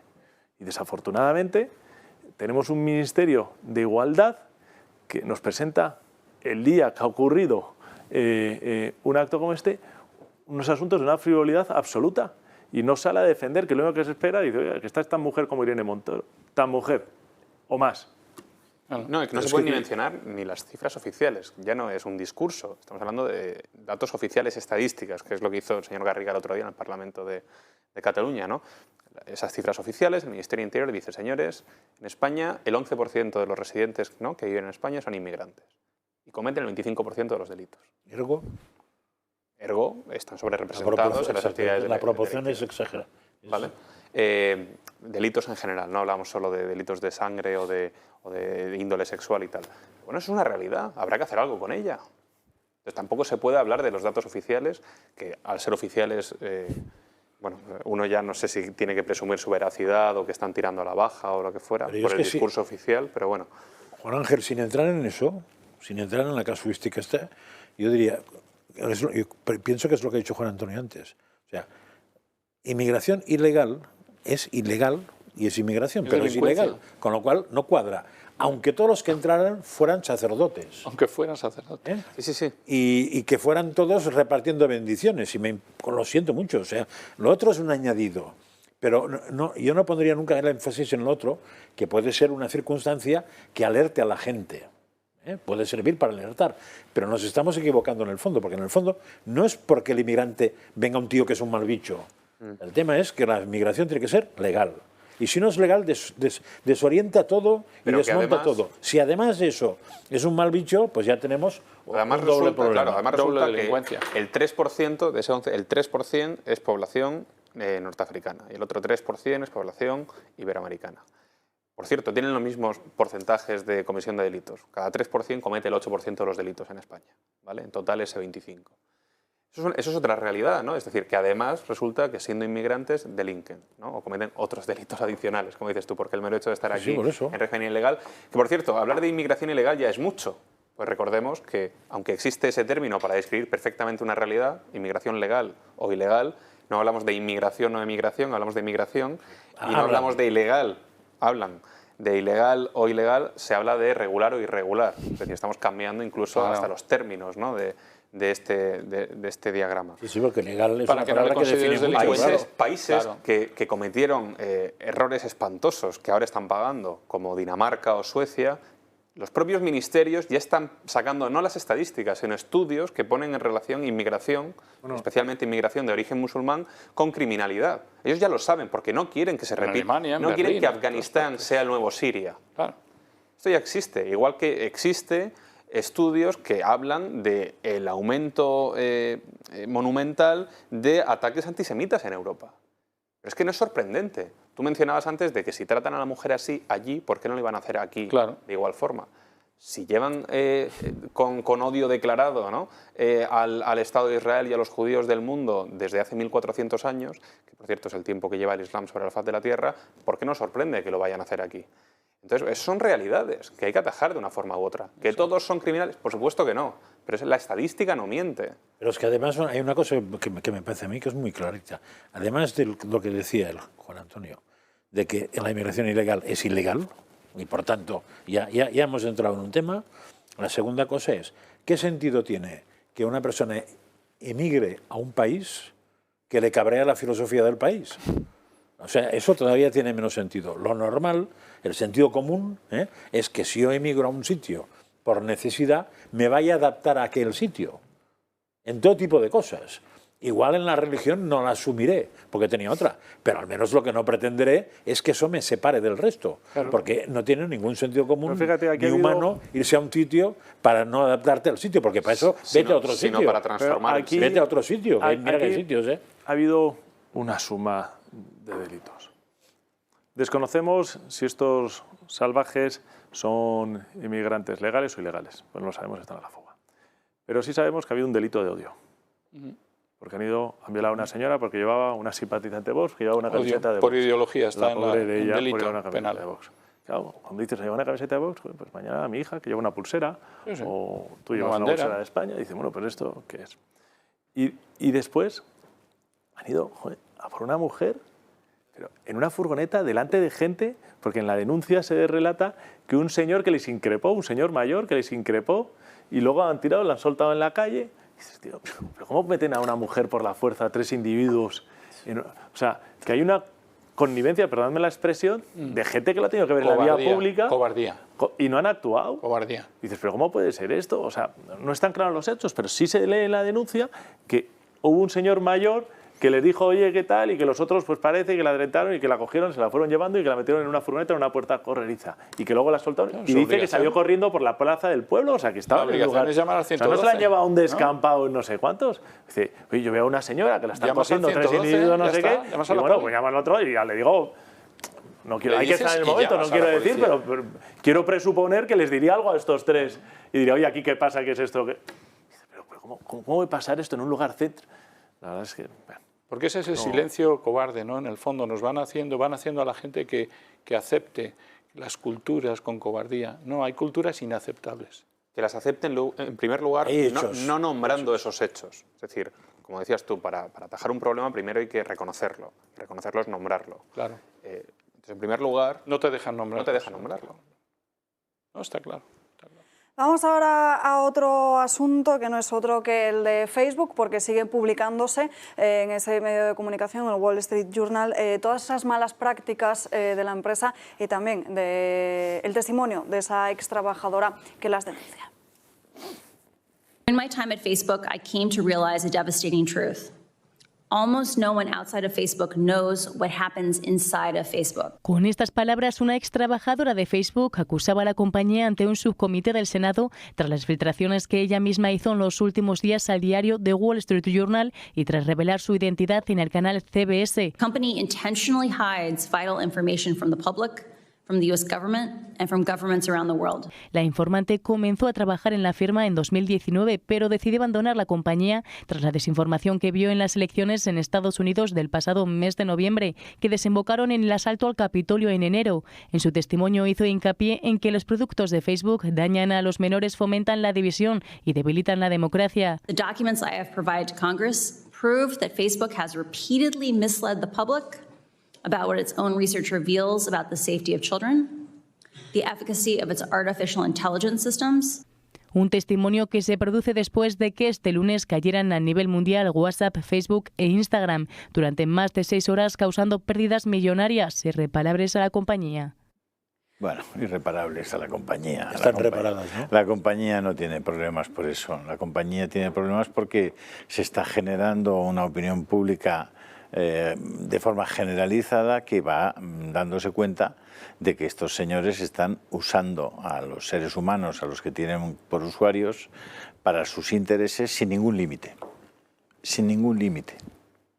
En temas de sexo, en temas de drogas, en temas de manipulación ideológica, en temas de cultura de la cancelación, etcétera, etcétera, etcétera. Y eso es inaceptable. Han construido un cártel, un monopolio en lo que son las redes sociales, que hace que si tú no estás en línea con lo que ellos desean, con lo que ellos quieren, con sus intereses ideológicos y económicos, estás fuera. Y eso no puede ser. Es la dictadura de Silicon Valley. Lo que hemos hablado siempre. Son unos poderes privados que se han arrogado el derecho de controlar y censurar al mundo. Y si no les gusta en YouTube lo que tú has dicho, te lo quitan, porque es la política de la empresa privada que se impone a ti en tu propio país, en el que es un país soberano, en el que tu gobierno y tu rey y tus estamentos deberían defender esa soberanía, en la que una empresa privada entra y te censura y ningún estamento del Estado se enfrenta a esa compañía por haber venido a romper tus libertades fundamentales. Ya se ve que algo ¿Cómo cambia. es posible? Eso es importantísimo. ¿Cómo es posible que se calle la gente aquí? La democracia se supone que se basa sobre la soberanía popular y sobre la separación de poderes. Claro. Montesquieu define 3, y yo hablaría del cuarto, que es esta casa, bueno, son los medios de comunicación. Y aquí tenemos unas organizaciones supranacionales que parece que las fronteras les incomodan en sus crecimientos, que no responden y que ven a los gobiernos algunas veces como enemigos, pero al nuestro y al propio de Estados Unidos. Sí, o sea, y a Trump y a lo que quieras. O sea, y lo mismo en el Reino Unido, o sea, que lo ven como enemigos a sus estrategias de generación de beneficios y de crecimientos, que están muy concentradas en 3, y que tienen una capacidad que son monopolios. Aquí lo hemos oído. Oye, en su momento con la telefonía norteamericana, que tenía una situación de monopolio, se troceó. Llegó el Estado y dijo, esto es una situación de monopolio que no se permite en Estados Unidos. El petróleo en Estados Unidos. Digo, esto que ya ha pasado con otros monopolios que han tenido gran poder económico, y como deriva del económico, la influencia, es que esto es influencia pura y dura, es que conocen, digo yo, algunas de estas redes sociales conocen mejor las historias de nuestros hijos que nosotros mismos, porque todos sus temas personales, los que se chatean, los que se dicen, a cosas que están dentro del ámbito de su intimidad, que nosotros desconocemos y tienen una capacidad de influenciarles brutales. Y no están reguladas ni controladas, mienten a los gobiernos y encima muchas veces ni tributan, donde están generando sus beneficios. Es verdad. Entonces dice, oye, ante eso nosotros debemos exigir, o sea, el gobierno está para servir al pueblo y es elegido por el pueblo. Ahí está. A estos señores no los ha elegido nadie y derrocan y crean opinión en base a sus intereses. No tienen legitimidad democrática ninguna. Y tienen una situación de monopolio. Entonces, eso que en el Congreso de Estados Unidos. El primer paso... Es que a mí la noticia buena es que en el Congreso de Estados Unidos a alguien le preocupe eso. Porque hasta pero si ya Google ya fue y dijo lo mismo. Pero hace 2 años el Congreso de Estados Unidos no se movía por ese tema. Y que el New York Times se mueva por eso me parece muy interesante. Porque hace 2 años no se movía por ese tema. Al revés, aplaudían, cuando machacaban a Trump, aplaudían todos estos que ahora, con lo cual hemos mejorado mucho. Yo la primera pregunta que nos tenemos que hacer, fíjate que en China muchas de estas no están permitidas. Claro, están son tontos. Claro. Es qué interés tiene, y no sé, yo no soy capaz de responder a esa pregunta para que Estados Unidos no rompa este monopolio que es en Estados Unidos y que es a nivel mundial, como ha hecho históricamente con otras industrias cuando han sacado esas posiciones. Contribuir a la pujanza de la competitividad de la industria norteamericana y de las altas tecnológicas, porque todos estos van juntos con los intereses de otros privados que van con ellos. O sea, yo creo que considerarlos aislados cuando realmente están asegurando la pujanza de Estados Unidos y el poder en la guerra contra China, pues está bastante claro. Pero no te lo discuto, yo no lo sé, es un motivo pero lo que es la realidad es que había otras industrias, como fue la industria petrolera, como fue la industria de telefónica, con situaciones de dominio en Estados Unidos y que el Congreso en un momento dado, y si no recuerdo la Corte Suprema, decidió que había que ir una partición en 27 compañías y se fueron dividiendo. Entonces, yo espero que esto ocurra. Y lo que tengo clarísimo es que los estados, las naciones que representan la soberanía popular, tienen que defenderse. Es un monopolio y tienen que defenderse los países. Es inadmisible es que no se defiende. La capacidad de influencia, el que no rindan cuentas a nadie y tercero, que encima no paguen impuestos, que es como... Sobre todo, si yo pierdo mi libertad fundamental por culpa de un privado extranjero que entra en mi país y me la quita, mi país tiene que reaccionar. También está el color ideológico, es decir, hay veces que es falta de voluntad y hay veces que es falta de competencia el romper estas situaciones de monopolio o oligopolio. No cabe duda que se necesitan, es decir, el que haya una legislación hecha ad hoc, ¿no?, para regular un Google, eso es una realidad, pero también es una realidad que luego, dependiendo de los tintes ideológicos del gobierno en cuestión, se puede beneficiar de que Google comparta esas mismas ideas, ¿no? Luego está la cuestión de que fragmentar industrias quizá no es lo más saludable a día de hoy, precisamente porque el gobierno chino ha creado sus alter egos. Entonces, de esa manera que haya que competir. Y luego, a veces, en muchas ocasiones, es falta de capacidad real, porque hay un gran desconocimiento por parte del Estado, esto suele pasar, llega mucho más tarde que el mercado, ¿no?, a regularlo, sobre este sector. Hace 2 años, Zuckerberg declaró ante el Senado de los Estados Unidos. ¿Pero por qué declaró? Bueno, entre otras cosas, por haber manipulado elecciones en medio mundo, ¿no? Pero bueno, a lo que voy es que... Y le llamaron al orden. Pero recuerdo una pregunta de un senador, miembro de aquella comisión, ¿no?, que le preguntaba, pero exactamente, claro, el usuario es gratis. O O sea, hacerte miembro de Facebook es gratis. Entonces, ¿cómo es posible que tenga usted estos beneficios? ¿No? Esa era la pregunta, de género estúpido, por cierto. Claro, y Zuckerberg le dijo muy educadamente que existe una cosa que se llama publicidad y esto, ¿no? Es decir, no tienen ni idea de cómo funcionan estas compañías, mucho menos van a fragmentarlas. Déjame una reflexión por encima. Cuando hablabas de potencias tecnológicas, todos visualizamos Estados Unidos con estas compañías, todos visualizamos China, si quieres Corea, algunos seguirán teniendo Japón en presencia, pero Europa no está. Europa no está, ni te la esperes. Europa no está. Y esto es terrible, ¿eh? Yo repito siempre. Es terrible. Estamos perdiendo nuestra posición preeminente en el mundo a nivel tecnológico. Y ahí hay que hacer una reflexión. Mira que Europa gasta cientos de millones en no sé qué, hablo del Parlamento Europeo y de la Comisión, y dice, oiga, que estamos perdiendo algo que es fundamental. Desde hace décadas, Europa ya es China. De 11 tecnológicas grandes, 6 son americanas, 5 chinas y ninguna europea. Cuidado. Y lo vamos a dejar aquí porque nos tenemos que ir rápidamente a publicidad y a la vuelta. Tenemos todavía que hablar de presupuestos, de ley de vivienda, de la subida de la luz y les contamos además el precio que va a registrar para mañana jueves. Con 18...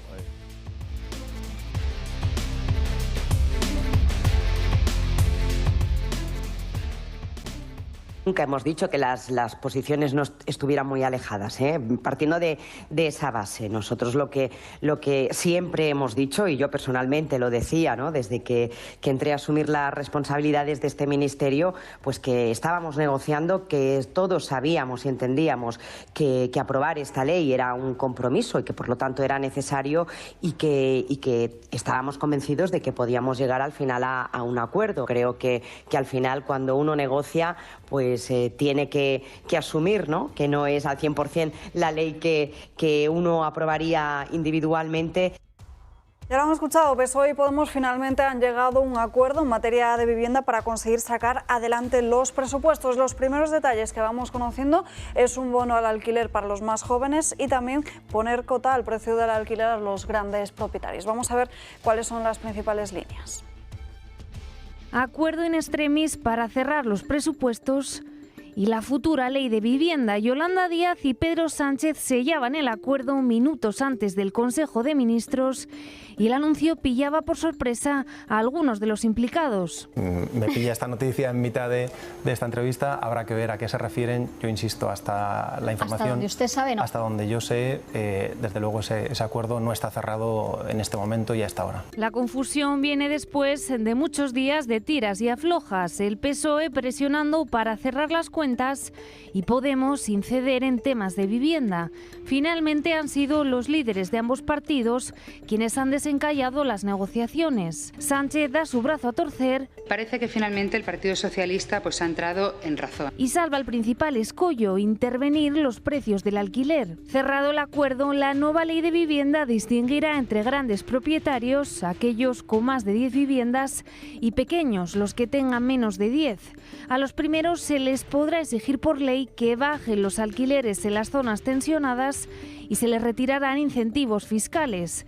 Al resto, congelación de precios e incentivos fiscales para aquellos con ofertas más económicas. La nueva norma que ya prepara el Gobierno contempla la obligación de reservar el 30% de las promociones a vivienda protegida y establece un impuesto a la vivienda vacía que podrán aplicar los ayuntamientos con un recargo del IBI de hasta el 150%. Satisfacción en el Gobierno, aunque no completa, porque los presupuestos no han podido ser aprobados este martes. Serán una próxima reunión ordinaria o más bien extraordinaria y siempre antes del Congreso del PSOE que empieza el próximo 15 de octubre en Valencia.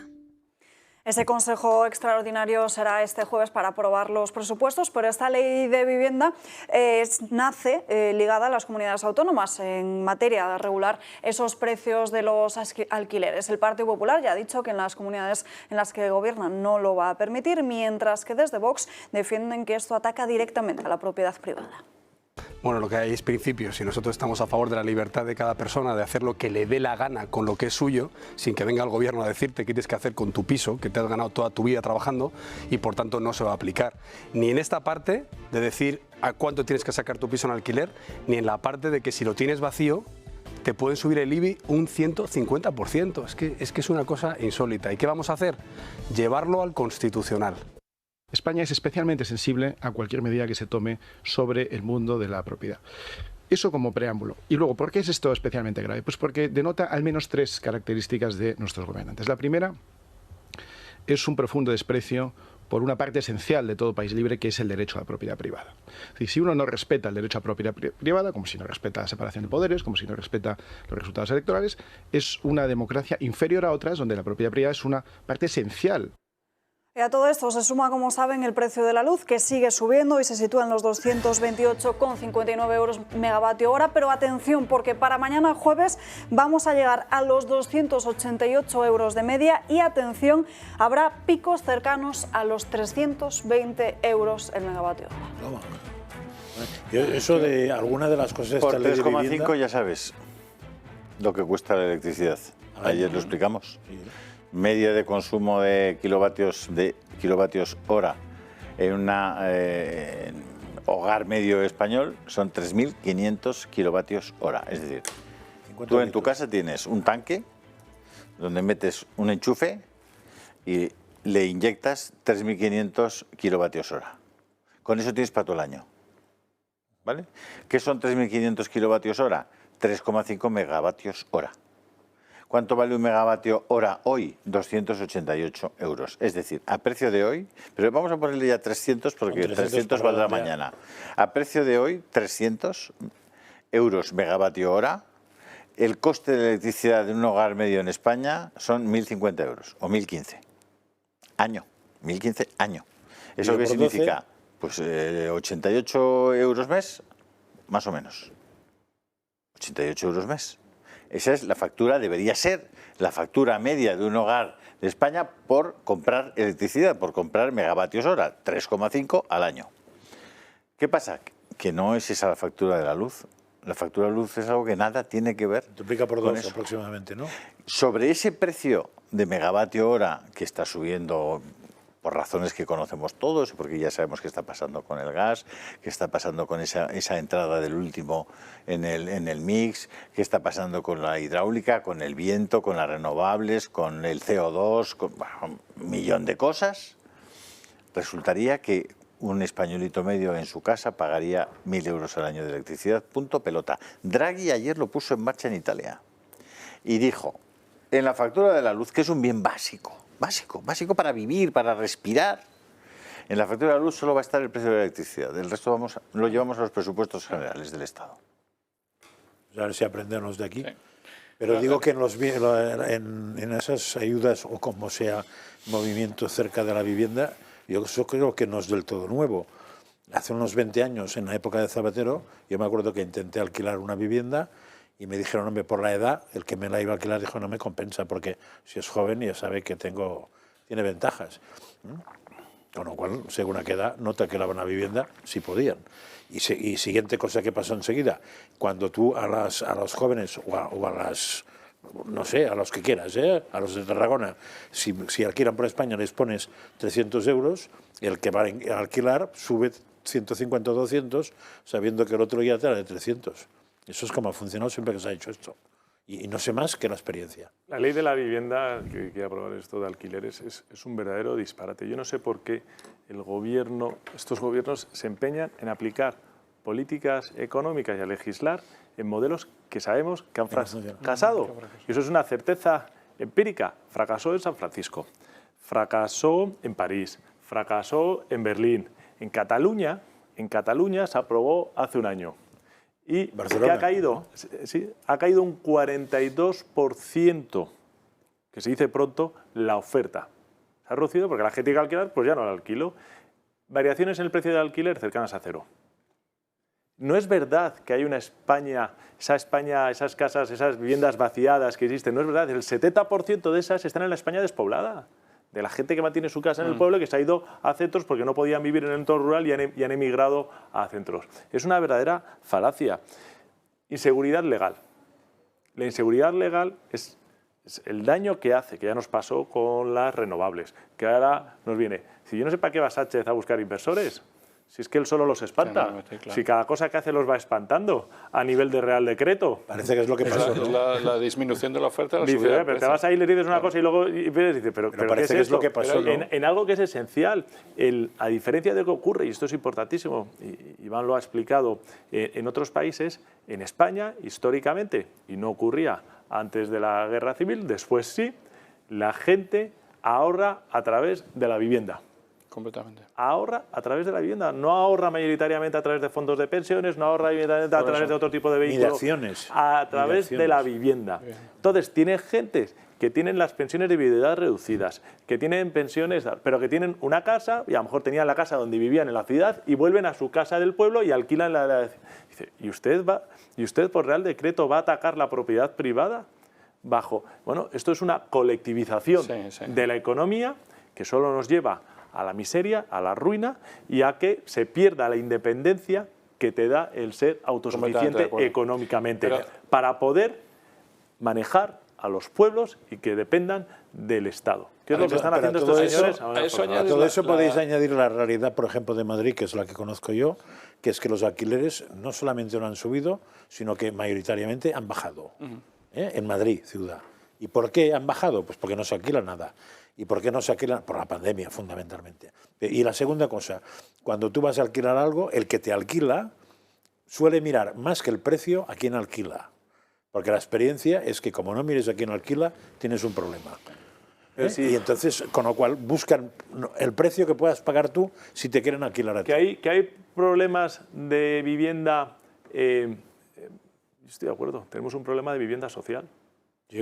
Pues coja el Estado, libere suelo y póngase a construir cientos de miles de viviendas sociales para las personas que están estudiando, como pasa en Francia, como pasa en Alemania, como pasa en Holanda, para los que están estudiando, para las personas que tienen renta, para las familias que están haciendo para que la gente se pueda casar y se pueda ir a una casa donde esté pagando algo de acuerdo a los ingresos que se producen, porque desafortunadamente en España la renta per cápita está muy por debajo de Alemania. Entonces, esto... A ver, lo que pasa es que tampoco se puede tener todo. Es decir, yo aquí he abogado siempre porque el derecho a la vivienda debería ser un derecho que se pudiera efectivamente hacer efectivo. Es decir, no una cosa, no, tiene usted derecho a la vivienda, muy bien, muchas gracias, a dormir en la calle esta noche, en el banco tal, no. No, el derecho a la vivienda, efectivamente, en una sociedad primigenia, en una tribu, ninguna persona de la tribu no tiene una choza para dormir, que es su vivienda. Es decir, en una sociedad humana primigenia, el derecho a la vivienda es un derecho básico. Es decir, poder dormir en un lugar protegido, ¿vale? Y con tu gente, con tu familia, vale, de acuerdo. Dicho eso, ¿todo el mundo quiere vivir en el mismo sitio? Claro, no pueden vivir todos en el centro de Madrid. ¿Podría haber gente que quisiera vivir en Alpedrete, en Rivas hacia Madrid, en Burgos, en Cuenca? Pero claro, ahí no quiere vivir nadie.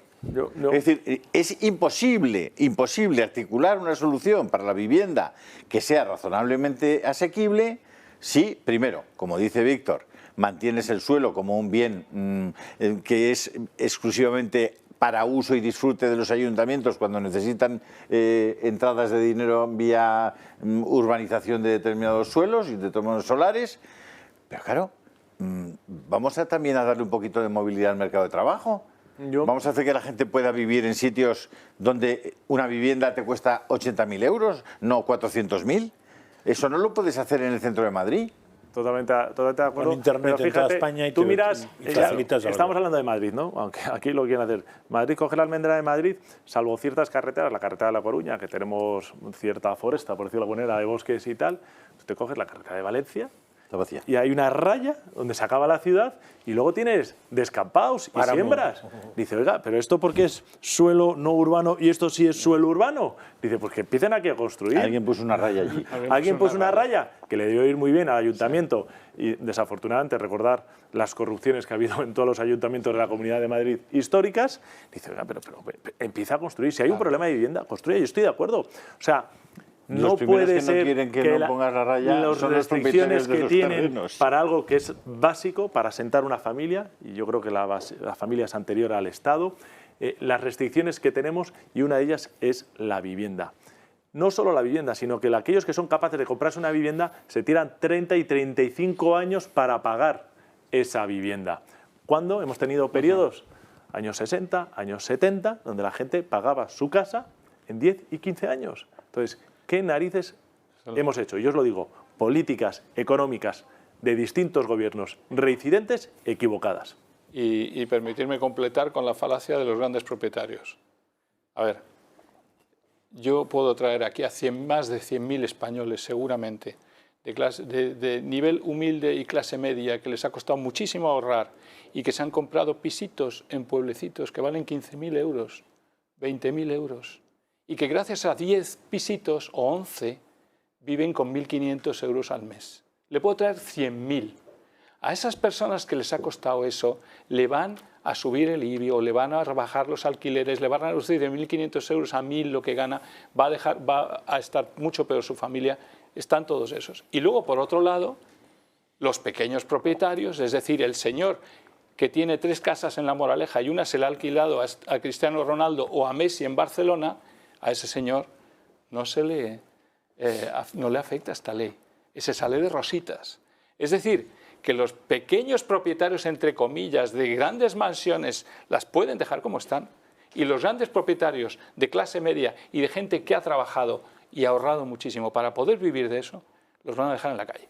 Vaya ley. Y luego están otros propietarios que son bancos y fondos que sencillamente van a soltar lastre y elegir invertir en otro país con más seguridad jurídica. Y se va la inversión, oferta y precios para arriba. Ayer, en la Fundación Descenso, yo estuve reunido con una persona empresarial muy importante del otro lado del Atlántico que quería invertir en España grandes cantidades.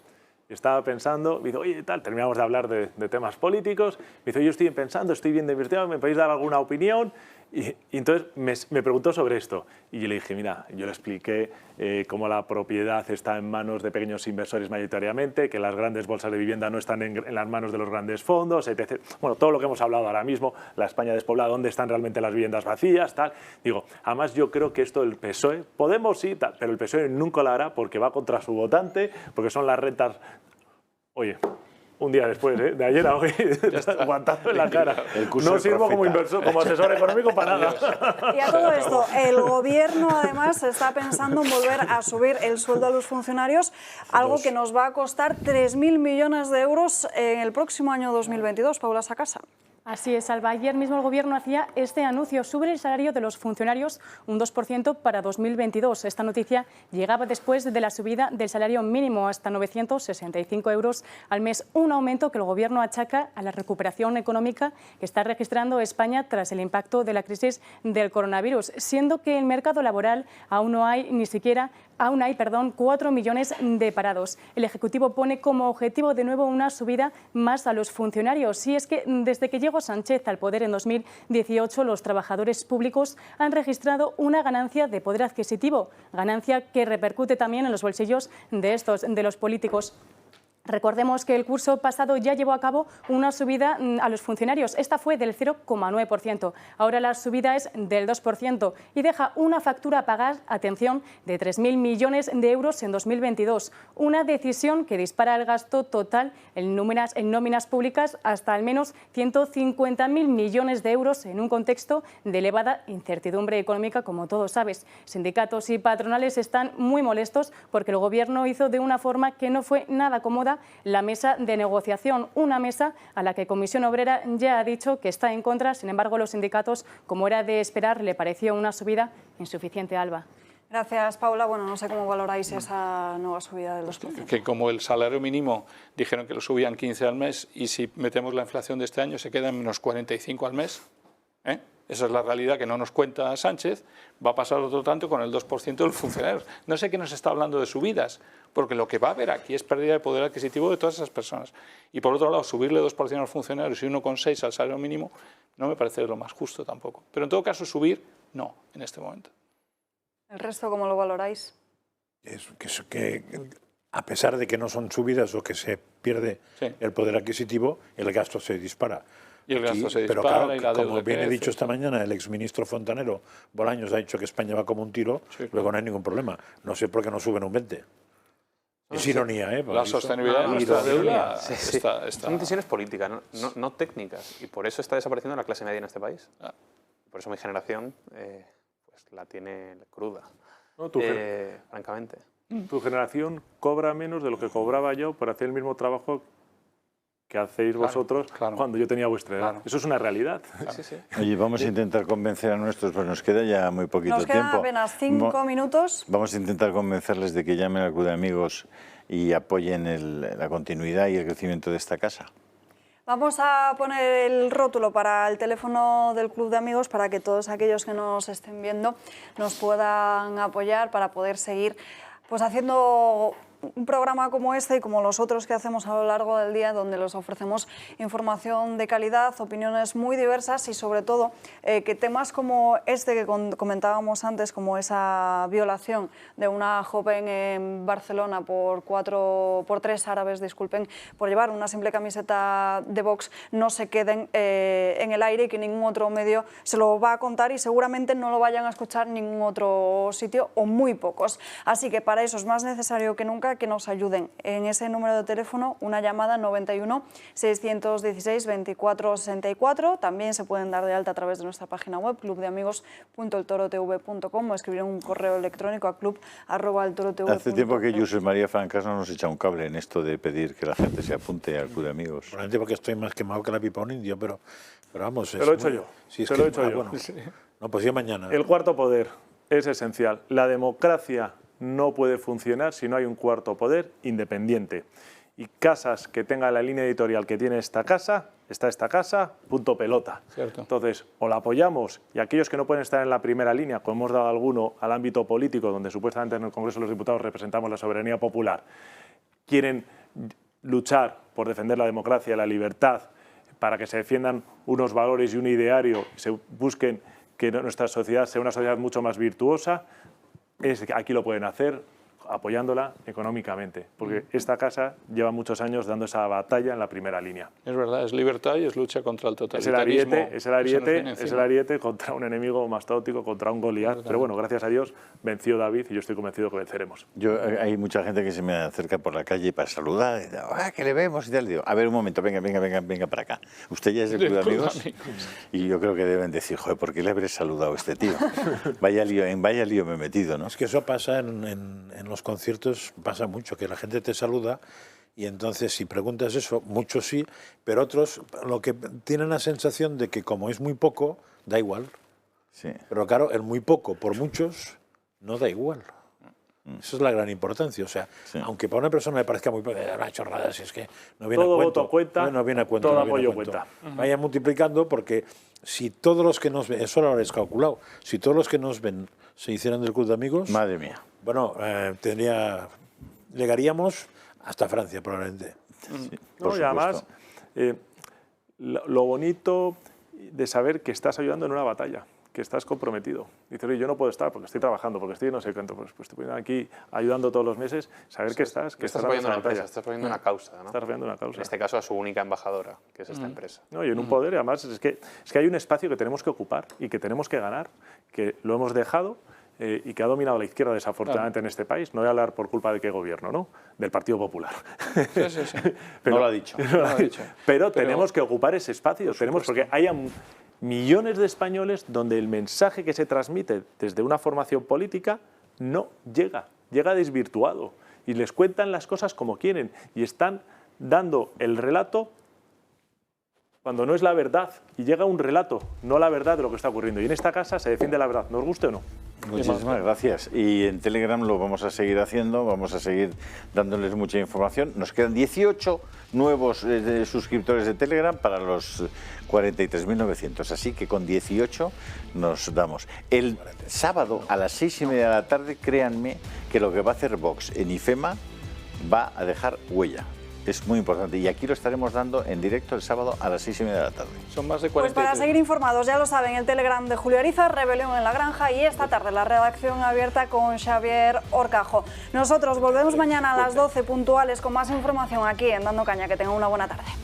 ¿Has dicho cuándo?